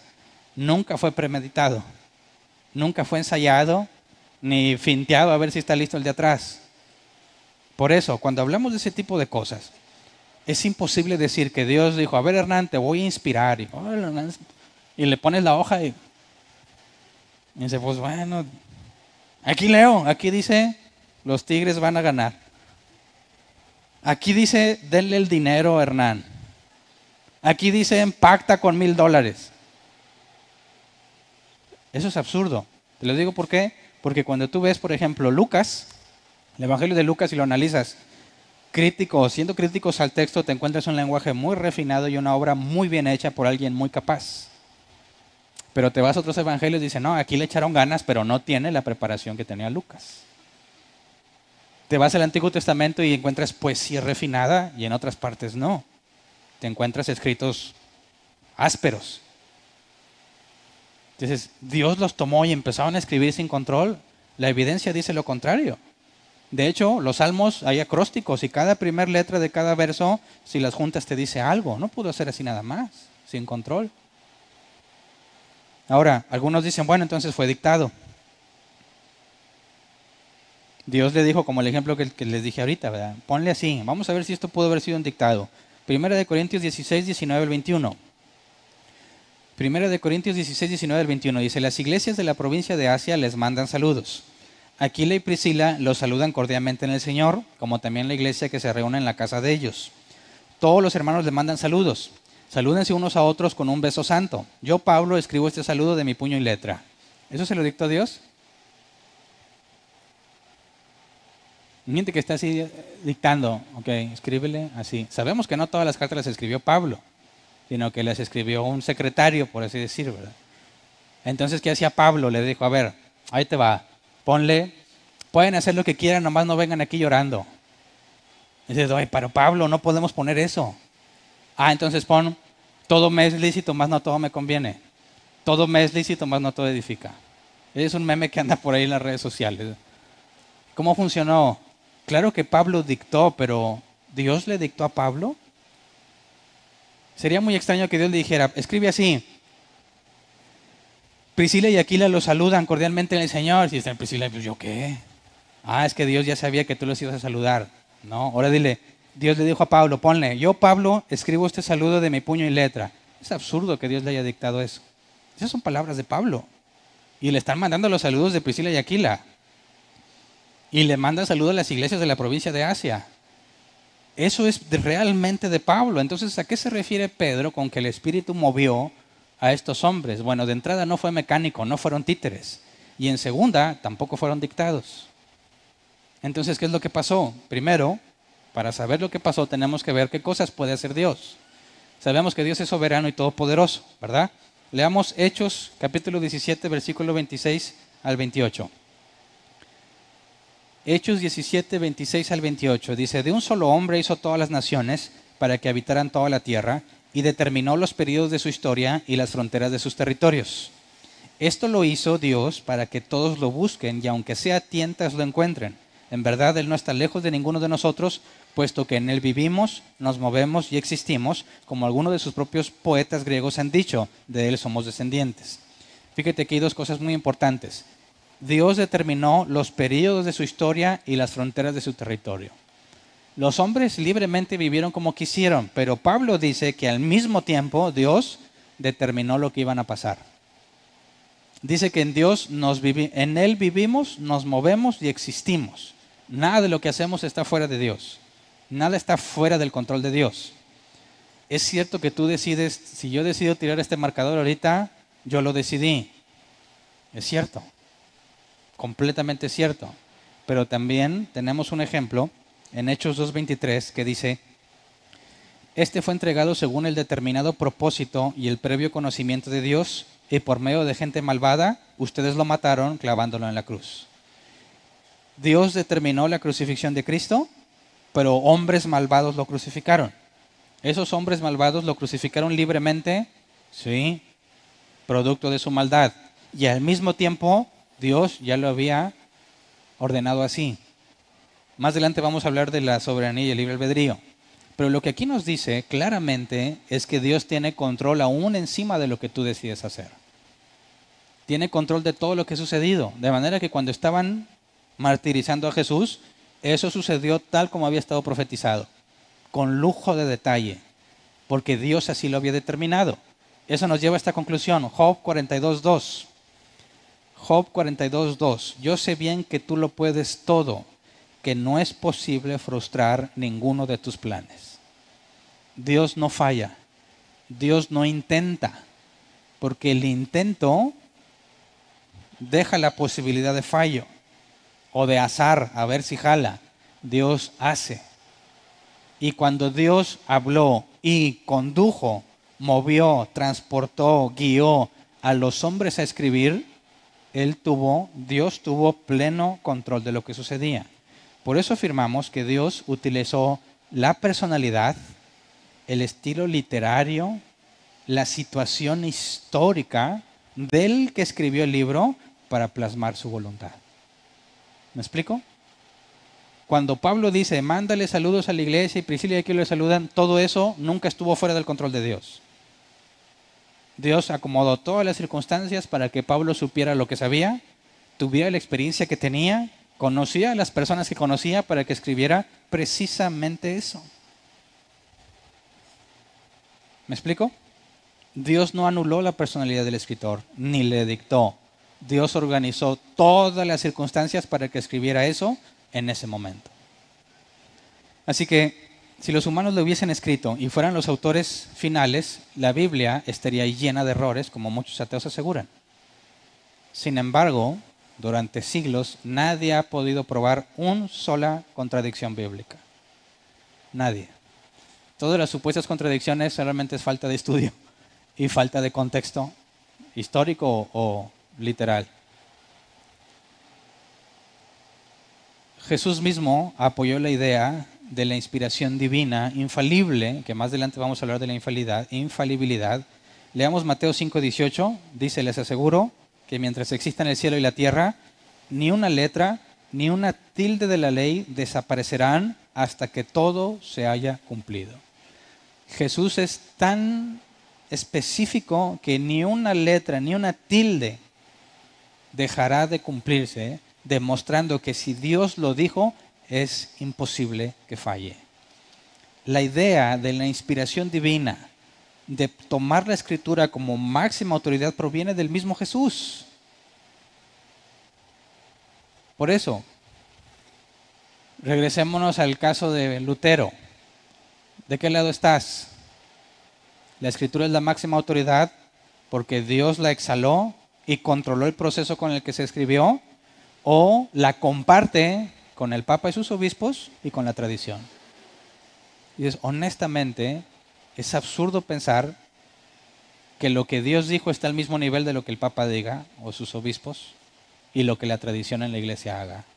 No tiene sentido. Sin embargo, acusaron a Martín Lutero de hereje.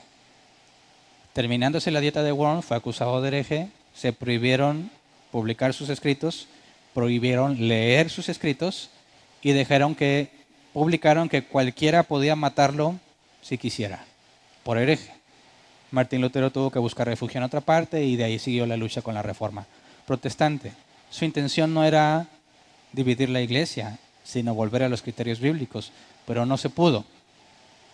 Por eso, como nosotros leemos la Escritura y nos basamos en ella, y vamos a seguir hablando de por qué es confiable, tenemos que decir que la propia Escritura da evidencia de que nada se compara con ella. Son 66 libros escritos en siglos de separación. Los que la escribieron eran de culturas distintas, contextos distintos, unos adinerados, otros muy pobres, unos en posiciones privilegiadas, otros perseguidos a muerte. Y encuentras un mensaje consistente y armónico en todos los libros. No hay ningún descubrimiento arqueológico hasta el día de hoy.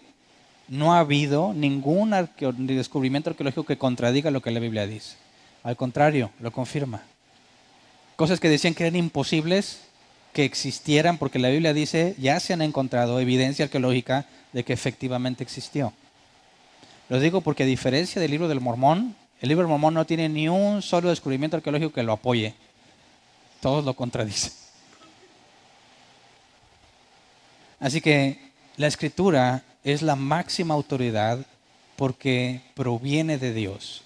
Y a pesar de que hombres humanos y falibles lo escribieron, ellos no son los autores. El autor es Dios cuando los usó a ellos para escribir. Así que es absurdo que nosotros pretendamos ser cristianos y al mismo tiempo ignorar lo que la Biblia enseña. Hacer cosas que la Biblia dice que no hagas. Creerle a tu apóstol, a tu profeta, a tu pastor, cuando claramente contradice la Escritura. De hecho, la credibilidad que pueda tener un anciano o un pastor depende del nivel de fidelidad que tenga para con la Escritura. Si alguien te habla literalmente como lo dice la Escritura, es palabra de Dios, no porque la habló él, sino porque repitió lo que Dios dijo. No tenemos los originales, nadie tiene los originales. La carta, el papel de papiro que Pablo haya firmado, nadie lo tiene. Tenemos muchísimas copias. Más adelante analizaremos por qué confiamos en las copias. Cuáles son las pruebas que cualquier crítico textual le aplicaría a cualquier texto para determinar si es verdadero o no y por qué pasan las pruebas. No hay nada en la Escritura que apunte a que es una farsa.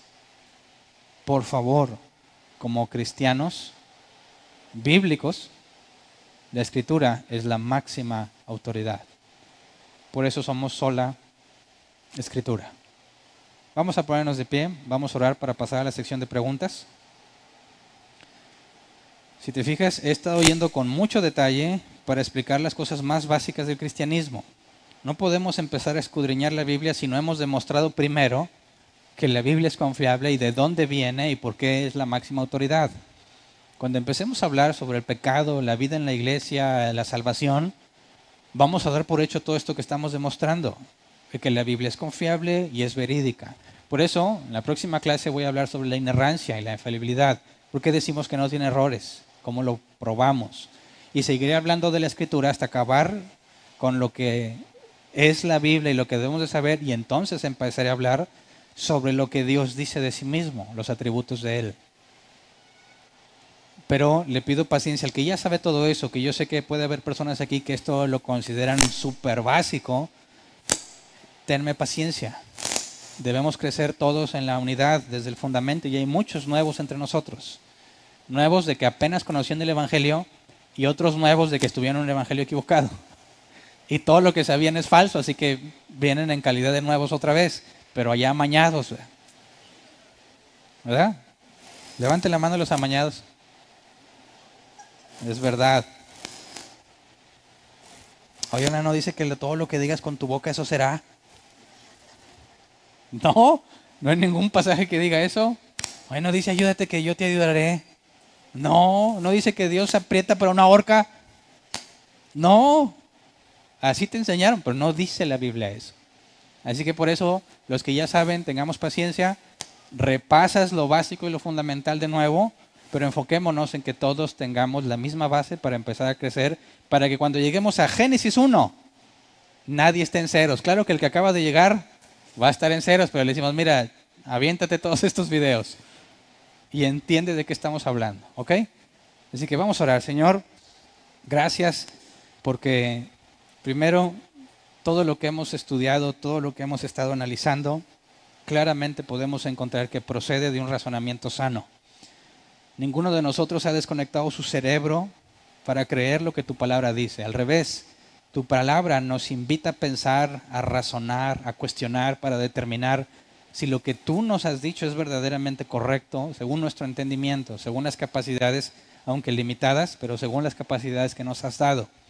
Gracias, Señor, por los hombres que usaste hace 500 años No podríamos estar aquí estudiando la Escritura si no hubiese sucedido eso.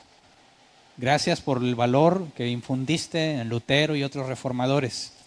Gracias porque arriesgaron sus vidas confiando en que tú los ayudarías porque eran fieles a la Escritura. Gracias también por todos aquellos que murieron en el proceso. Todos aquellos que entregaron sus vidas fieles a tu palabra y que ahora nos dejan un legado para aprender cómo hiciste las cosas por medio de ellos.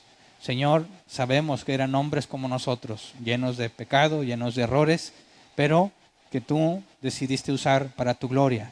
Por eso te pedimos, Padre, que esto que estamos estudiando no nos envanezca en nuestro entendimiento o que no lo acumulemos solamente como conocimiento, sino que lo podamos usar para tu gloria. Danos la sabiduría para hablarlo con gracia en el momento oportuno, como decía Pablo, esperando siempre hablar de forma amena y de buen gusto, con la esperanza de que cuando hablemos con ellos, el Espíritu Santo haga lo que para nosotros es imposible, traerles convicción de pecado, que se sepan pecadores que requieren un Salvador. Señor, que los fundamentos que estamos estudiando se queden firmemente arraigados en nuestras vidas, no como conocimiento solamente, sino como práctica, para que en lo que hagamos, cuando tengamos la oportunidad de hablar, tengamos también obras que acompañen como evidencia a lo que creemos y lo que enseñamos. Que todo se haga para tu gloria. Gracias. Amén. Pueden sentarse. Pasemos a la sección de preguntas. Después de la sección de preguntas vamos a hablar con nuestros amigos de Colombia. ¿Se acuerdan que les platiqué el domingo pasado? Las personas que están en Bogotá, Colombia, que es un grupo, hay otro grupo en Cali, ellos están pasando por una situación muy similar a la que nosotros pasamos aquí en Árbol Plantado cuando empezamos. Distintas personas que al escudriñar las Escrituras se dieron cuenta que la enseñanza que habían recibido por años estaba equivocada. Acudieron a sus líderes y no encontraron apoyo, sino terminaron expulsados. Algunos, antes de ser expulsados, renunciaron a sus cargos porque lo que hacían no se pegaba a la Escritura y no han podido encontrar una iglesia bíblica donde viven. El objetivo de hablar con ellos es mostrarles el amor y la solidaridad que vemos en las cartas de Pablo para con personas de otras ciudades y de otras iglesias. El ejemplo más claro es la carta a los Romanos. Pablo decía no conocerlos, pero se preocupaba en que tuvieran la doctrina correcta. Así que nuestra intención es poder ayudarlos de la forma que podemos limitada para que empiecen a crecer en lo que Dios les lleva a una iglesia bíblica o, si Dios decide, empezar una iglesia bíblica ya. Que nosotros podamos ver lo que Dios está haciendo a través de lo que hacemos aquí y que ellos puedan ver que hay hermanos en Cristo que están interesados en ellos y que estamos buscando la manera de apoyarlos. Vuelvo a preguntar, ¿alguien de aquí ya Dios le dijo que se fuera a Colombia? ¿No? ¿Alguno?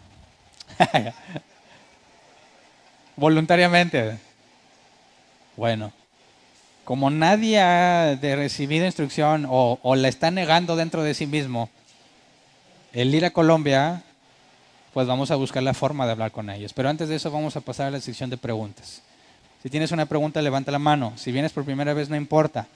El derecho a preguntar es para cualquiera que tenga una duda, no por antigüedad. ¿Alguien? Levante su mano y le llevan el micrófono para tratar de responderla.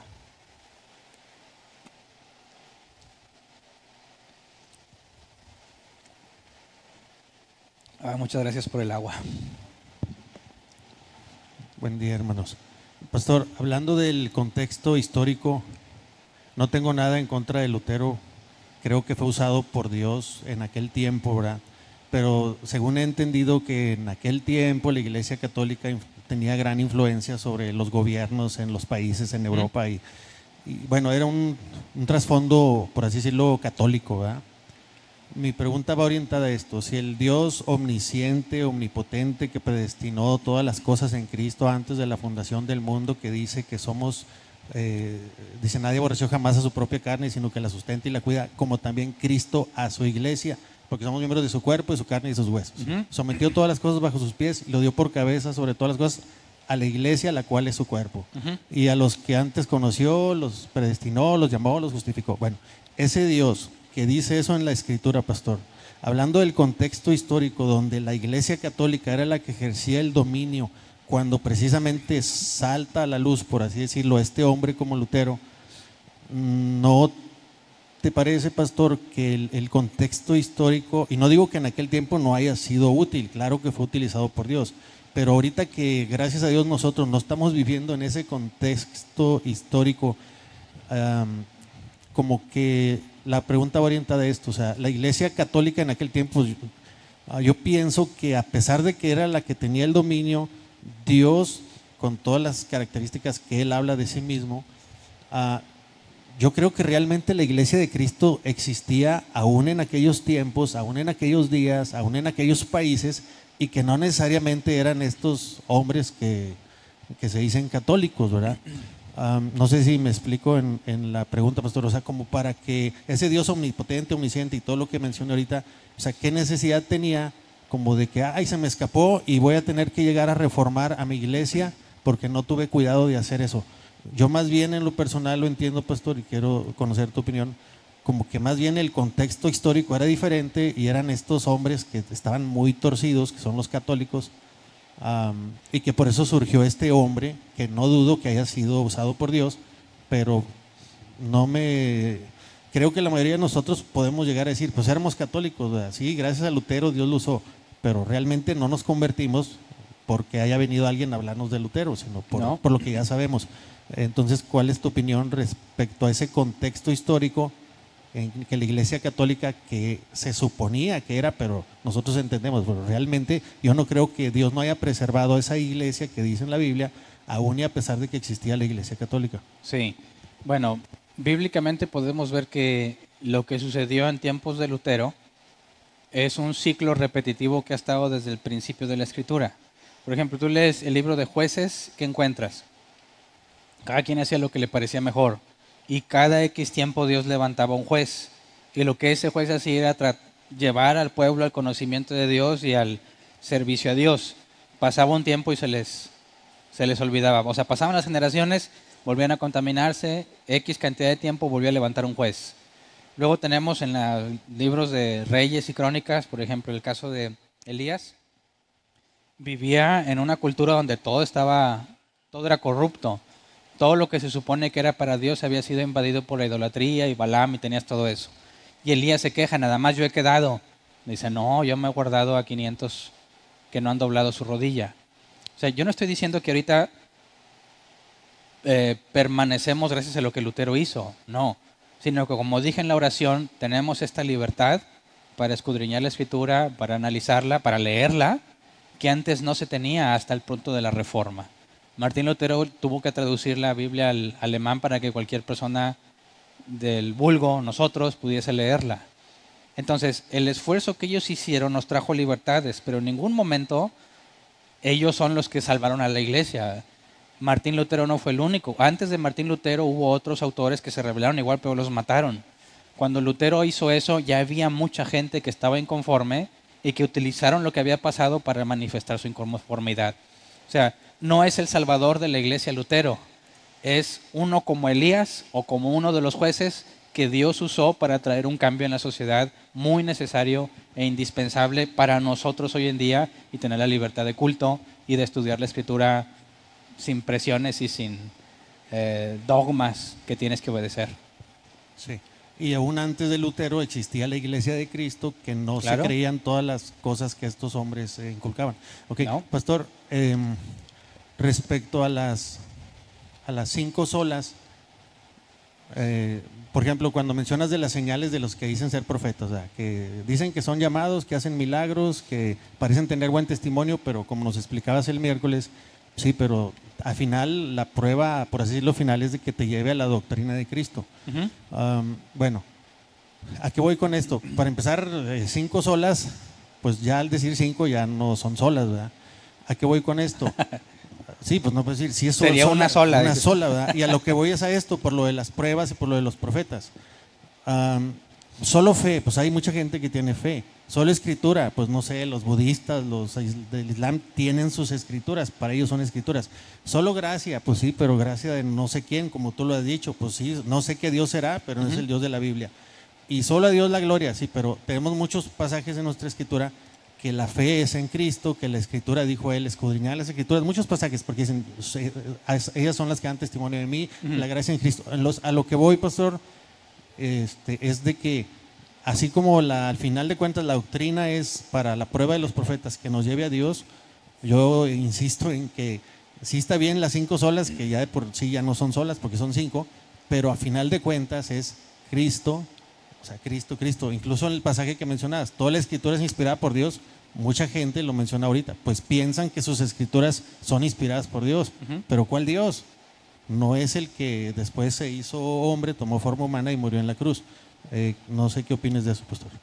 Bueno, para empezar, cuando hablo de las 5 solas, lo hace en sentido diferente, ¿verdad? Para la salvación solo es fe.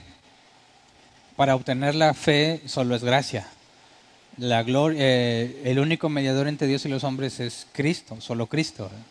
Solo la Escritura es la única fuente confiable que tenemos para la revelación especial. Y solo a Dios gloria es porque es el único que la merece. Así que no te está hablando de solas en el mismo sentido, sino cada una en su sentido es indispensable para la doctrina sana bíblica, ¿verdad?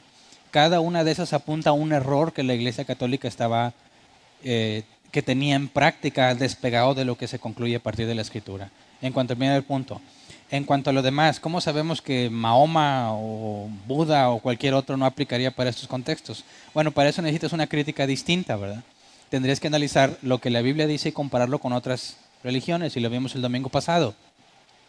Checa el principio, cómo describen el origen del universo, y casi todas aseguran que es eterno o hay una serie de regresiones infinitas, lo cual lo vuelve imposible hablando de nuestro universo. Checa cuál es la forma en la que deben de vivir, cuál es la moral que se les ha impuesto. Tienes a nuestros amigos musulmanes que tienen que matar a todo aquel que no confía en ellos, ¿verdad? O te llevan a una serie de obras que tienes que hacer para salvarte. La Biblia y el cristianismo es el único que dice, bueno, igual que el judaísmo, que es Dios quien ha provisto las cosas para tu salvación. No es algo que tú tienes que generar. Todas las demás religiones, sus principales líderes están en sus tumbas. El único que ha asegurado resucitar es Cristo. Cuando analizas la resurrección, tienes evidencia histórica suficiente para creerla. Es la mejor explicación ante toda la evidencia histórica. Nada de eso lo encuentras en otras partes. Así que cuando analizamos las 5 solas, parte de la Biblia, ¿verdad? Si quieres determinar por qué la Biblia, tienes que irte a una crítica y un análisis diferente. Sí, a eso iba orientado mi comentario, pastor, de que esas solas no están separadas, sino que todas apuntan hacia Cristo, y que no puedes hablar de fe sin Cristo, no puedes hablar de la Escritura y dejar fuera a Cristo, hablar de gracia y dejar fuera a Cristo, y solo a Dios la gloria y dejar fuera a Cristo. A eso iba orientado. Pastor, referente al pasaje de que cree en el Señor Jesucristo y serás salvo tú y tu casa, he escuchado el comentario que hiciste ahorita, pero sí creo en la elección incondicional, ¿verdad? Pero escuchando los argumentos en un video acerca de la elección incondicional, escucho que mencionas lo que Dios le dijo a Israel, por eso te escogí, ¿verdad? Y lo que por eso escogí a Jacob contra Esaú. Y que en los tiempos de Elías, el profeta, había muchas viudas en la tierra de Israel, pero Dios él quiso elegir a no sé quién. Mi pregunta es esta, pastor. Lo mismo que se dice acerca del pasaje donde Pedro le está diciendo al carcelero, no es lo mismo. Pablo le está diciendo al carcelero, no es lo mismo que Dios tratando con Israel en esos otros pasajes que tú mismo has utilizado, que Dios está hablando de que había viudas, pues era un contexto ahí inmediato, histórico, y cuando Dios trató con Jacob y Esaú. ¿Qué diferencia hay entre esos pasajes que sí utilizas y el descartar por así decirlo, de que fue algo que nada más le dijo Pablo al carcelero, ¿verdad? Y aunado a esta pregunta, pastor, ¿tú crees que la familia de Noé fue salva o no fue salva? Porque Dios salvó a Noé y salvó a su familia. Digo, lo salvó de la muerte por el agua, pero tú en lo personal, ¿crees que fue salva la familia de Noé o no fue salva? Bueno, tienes a Cam, ¿cómo le fue? ¿Qué evidencia dio ante la maldición de su propio padre? El único que se refería a la Escritura como justo en sus generaciones fue Noé, ninguno de sus hijos. Sabemos que se preservó la línea del Mesías, pero no nos da información sobre su esposa ni sobre las nueras. No hay nada que implique que ellas eran personas justas ante Dios. Por consecuencia, no hay nada que te lleve a concluir que toda la familia se salvó. En el caso del carcelero, es un error decir que eso es una promesa general para el que lo lea y que espere que toda su familia se convierta, ¿no? Tampoco significa que ninguno se va a convertir. El punto es que en ese caso en particular, eso se le dijeron al carcelero y se cumplió. Pero no hay nada que te lleve a concluir que también en tu caso va a funcionar. Puede que sí, puede que no. La Biblia dice que eso queda para Dios. No lo ha revelado y ninguno de nosotros podemos saber, echar un vistazo al libro de la vida para ver si mi familia está ahí. El tiempo lo dirá. ¿Me explico? Entonces es incorrecto tomar ese relato de lo que sucedió entre Pablo y el carcelero y convertirlo en una promesa a las personas para que esperen a que su familia completa se convierta. Y en eso mismo, pastor, ¿por qué los casos que han mencionado de Dios con Israel, con Dios hablando de Jacob y Esaú y el tema de las viudas en aquel tiempo que las envió a Naam, ¿verdad? ¿Por qué esos no son considerados como pasajes, como mencionas ahorita, particulares, donde Dios trató específicamente con ciertas personas? ¿Por qué esos no y por qué este sí? Porque son cosas distintas. Por ejemplo, si decimos que la elección es incondicional, tendrías que encontrar evidencia de las condiciones para salvarse, y no las hay. Todo lo que dices que no es por obras, que no depende del que quiere ni del que corre, sino de que Dios que tiene misericordia. De que Dios, antes de que hicieras algo, como en el caso de Jacob y Esaú, antes de que nacieran, a Jacob amé, a Esaú aborrecí. Si la elección es antes de la fundación del mundo, no puede influir tu comportamiento en la salvación. Así que no estoy hablando de promesas, estoy hablando de la evidencia bíblica que respalda que la elección es incondicional. Por eso, precisamente porque es incondicional y que depende de la soberanía de Dios, no puedes tomar como promesa que toda tu familia se va a convertir. Gracias, pastor. ¿Alguien más?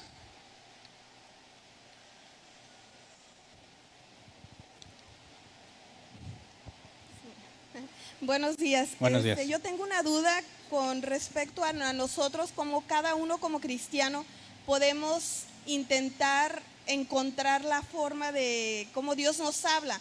Yo lo digo porque a veces yo leía la Biblia y para no caer en el error de, como el que dice, tú y toda tu casa serán salvos, sino decir, es para mí. Pero yo siempre que leía la parte de Romanos que dice, porque como está escrito, el nombre de Dios es blasfemado entre los gentiles por causa de vosotros. Siempre que lo leía, yo sentía que era una forma de Dios recordarnos que nosotros como cristianos debemos comportarnos de acuerdo a como Dios lo espera para que los ateos o los que no creen en Jesús no se burlen de Él.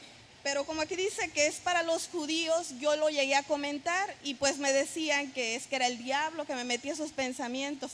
Y ahora me doy cuenta que no creo que sea el diablo que me diga que me tengo que portar bien, pero no sé si esto que dice que es para los judíos sea exclusivo para los judíos. O sea, yo creo que es para todos nosotros. Ok, ahí tendríamos que pensar en el contexto de lo que está hablando, ¿verdad? Si el destinatario de la carta es judío, muchas cosas van a estar dirigidas hacia ellos, pero habría que determinar si eso que se les enseña a ellos como discípulos de Cristo aplica para nosotros como discípulos de Cristo, indistintamente si eres judío o no.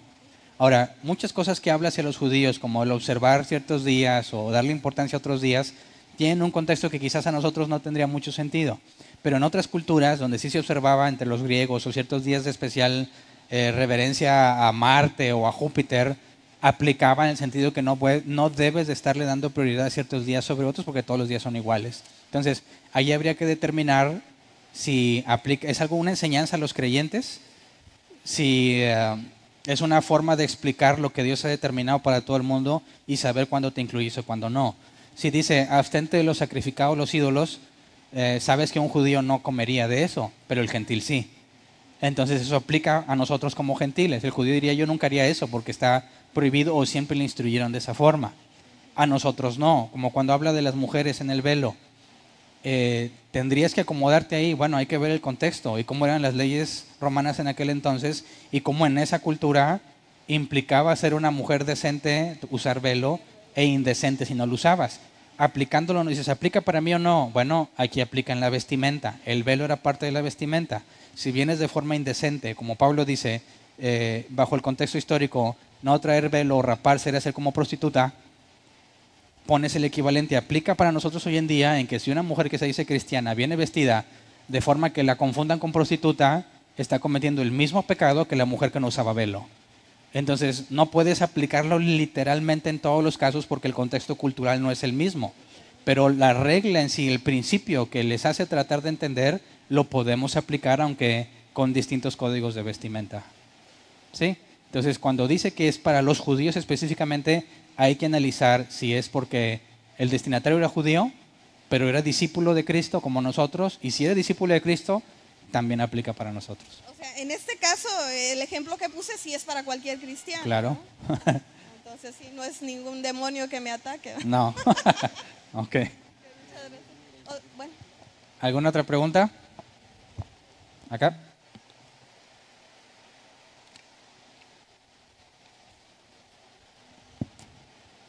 Ok, el término profeta quiere decir que es un mensajero de Dios. En el Antiguo Testamento se podría considerar actualmente a los cristianos bíblicos que predican el evangelio como profetas, porque también dan mensajes de acuerdo a la Escritura. También se podrían llamar profetas. En el sentido estricto de la palabra sí, no en cuanto al oficio.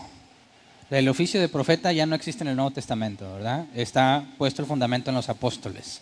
Y ya no necesitas más apóstoles porque ya fue demostrado y puesto por evidencia, señales y milagros todo lo que ellos enseñaron. Cuando nosotros hablamos de profecía, no tiene que ver en el sentido estricto de la palabra con decir algo del futuro, sino con hablar lo que otro te dijo, ¿verdad? Proferir o decir lo que otro te dijo y repetirlo.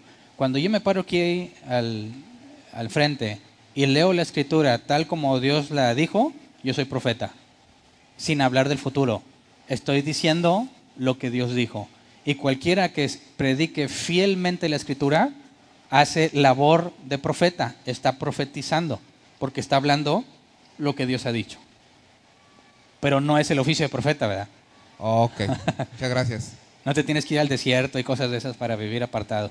Ok. ¿Alguien más? Allá atrás. Acá hay otra. Nomás una pregunta, otra sobre el profeta. Me queda muy claro en cuestión a que los profetas pasados, pues eso ya no es bíblico en la parte del Nuevo Testamento, porque están los apóstoles. Pero nomás para poder que me aclare un poquito más la duda en cuestión a que, por ejemplo, hay un texto en Pablo, en el Nuevo Testamento, que habla que un hermano, no me acuerdo el nombre, creo que no lo dice, se le acercó a Pablo y en el registro bíblico lo menciona como un profeta y le dijo que se puso un cinto en las manos y los pies, dijo, esto es lo que le va a pasar al dueño de este cinturón, sí. En cuestión a eso, ese tipo de ¿qué vendría siendo este mensaje? Una profecía en cuestión de una advertencia de un suceso. Eso todavía pues lo marca como bíblico. Eso lo marca como que eso sí se puede ser, o también lo considera, como ahorita le dijo al hermano, que no como algo futuro. Ok. Habría que hacer una diferencia entre oficio de profeta del Antiguo Testamento y en el Nuevo Testamento. En el Antiguo Testamento el Espíritu Santo solo estaba en algunos pocos individuos, el rey, si acaso, y en alguno o dos de los profetas, nada más. Si alguien quería saber la voluntad de Dios, necesariamente tenía que acudir a un profeta. Bajo el nuevo pacto en Cristo, el Espíritu es derramado sobre cualquier persona que le place. Si en la iglesia tienes a todos los nacidos de nuevo y todos tienen el Espíritu Santo, ¿tiene sentido el ministerio de profeta del Antiguo Testamento? Pues no. Tenemos la Escritura, tenemos el Espíritu Santo que nos guía a toda verdad. El oficio de profeta se vuelve irrelevante. Todos tendríamos exactamente lo mismo que los profetas del Antiguo Testamento. Ahora, cuando hablamos de profecía, en el caso de Agabo, que también profetizó el hambre en Jerusalén, no hay ningún problema en que Dios, dado que todos los ministerios y los dones son para el beneficio de la iglesia, no hay ningún problema en que Dios le quiere decir a alguien en particular, advertir de algún evento futuro. Pero eso no significa en ninguna forma que es profeta como el Antiguo Testamento, ni que todo lo que hace es predecir el futuro. Tampoco. Si estuviéramos en una situación crítica y viniese a nuestra ciudad algún tipo de desastre, ¿sería ilógico pensar que Dios pudiera advertirle a alguien? Pues no, no hay nada en la Biblia que prohíba que eso pueda pasar. Dios es soberano y Él puede decirle lo que quiera a quien Él quiera, ¿verdad? Pero sí hay una clara distinción entre un profeta como Elías y alguien que Dios le haya revelado información sobre el futuro inmediato de lo que va a suceder. Ahora, no vemos en el Nuevo Testamento ninguna figura de alguna persona que siempre todos tuvieran que acudir a Él para saber lo que Dios quiere. Porque si todos tenemos el Espíritu Santo y Pablo a los Corintios dice, profeticen en turno y los demás juzguen, eso implica que yo tengo que examinar lo que este hombre me está diciendo y que lo pueden hacer de varios. Por eso la idea que muchos profetas de nuestros tiempos pretenden transmitir en el cristianismo es completamente falsa. Ok, sí, esto es lo mismo que yo tenía entendido. Muchas gracias. ¿Alguien más? Buenas tardes. Buenas tardes. En Romanos 10 viene lo que pues en otras iglesias siempre aprendimos, de que les dijéramos a las personas que si declaran, confiesan con tu boca. Romanos 10:9. Ajá. Entonces, pues sí, era algo que siempre aprendimos mal, de que las personas hicieran esa oración y ya serían salvas. Ajá. Pero aquí en el transcurso de los estudios, cuando se está estudiando así de libro por libro, así sí se ha aprendido de que cosas como ese tipo están mal. Uh-huh. Pero ahorita no sé si podría recordarnos cómo es Sí. en realidad ese versículo. Y si eso no es como creíamos, entonces, yéndome al extremo, ¿qué les diríamos? Pues, si eres elegido, te salvarás, si no, no. Sí, ok. Bueno, mira, si recordamos ese pasaje, si confiesas con tu boca que Jesús es el Señor y crees en tu corazón que Dios le resucitó de los muertos, serás salvo, ¿verdad? Analicemos la primera parte, confesar con tu boca. Jesús dijo algo al respecto, no todo el que me dice Señor, Señor entrará al reino de los cielos. Ahí ya tenemos un problema, ¿verdad? Si tú le dices a alguien, si confiesas con tu boca que Jesús es el Señor, y Jesús dijo, no todo el que me dice Señor entrará al reino de los cielos, de entrada, no puedes decirle a alguien solamente confiéselo y ya te salvas, porque estarías diciéndole a Jesús mentiroso, porque Jesús claramente dice que no todo el que le dice Señor entrará al reino de los cielos. Entonces, ¿cómo los conciliamos? ¿Cómo sabemos que los dos pasajes son verdad? Bueno, la siguiente parte, si crees en tu corazón que Dios le resucitó de entre los muertos. La palabra corazón ahí es hombre interior y la palabra crees es pistis. Si fuiste persuadido, la Biblia dice que la pistis, esa fe salvadora, es un regalo de Dios. Así que si lo confieso y nací de nuevo, dado que la fe verdadera viene en el nuevo nacimiento, si lo confieso y nací de nuevo, soy salvo. Si te fijas, el nuevo nacimiento, Jesús también dijo que un árbol bueno no da mal fruto. Y el árbol malo no da buen fruto. Por sus frutos los conoces. Entonces, cuando Romanos 10:9 nos dice que se confiesa y se cree, está implicando el nuevo nacimiento, ¿no? Lo que dijiste en palabras. Y Jesús lo confirma en enseñanzas separadas. No todo el que me dice Señor se salva, y un verdadero hijo de Dios hace las obras de su Padre, ¿verdad? Entonces, así es como se explica. ¿Qué le decimos entonces a la gente? Lo mismo que dijo Jesús, arrepiéntete. Lo mismo que dijo Pablo, arrepiéntete y humíllate ante Jesús, porque Él puede salvarte. La Biblia también dice que Dios no rechaza un corazón contrito y humillado. Por eso el Evangelio es, humíllate ante Dios, pídele perdón. Él te puede conceder misericordia y ya. Hay personas que dicen, bueno, pues sí le voy a echar ganas y nunca pasó nada con ellos. No tienes por qué prometerles ni decirles que tienen que hacer algo para salvarse. La Biblia es clara. Si realmente ellos están buscando a Dios, Jesús dijo, nadie puede venir a mí si no lo trajera el Padre. Y si realmente lo están buscando, Jesús dice que al que a mí viene, no le echo fuera. Una persona que está buscando a Dios y le dices que se humille y le pida perdón a Dios, lo va a hacer y lo vas a ver transformado, sin necesidad de pedirle que haga una oración específica. Y así como es, hay varias más cosas que uno aprendió mal. dentro de estos estudios podrá haber un tiempo en que podamos dialogar todos esos. Claro, cuando avancemos, porque hay que poner una serie de bases, ¿verdad? Para explicar Romanos 10:9 necesitas el nuevo nacimiento y muchas cosas, pero sí las vamos a topar en distintos temas, vamos a ir resolviéndolas. Ok, gracias. Aquí había una pregunta más, vamos a dejarla como la última para luego hablar con nuestros amigos de Colombia. Sí, pastor.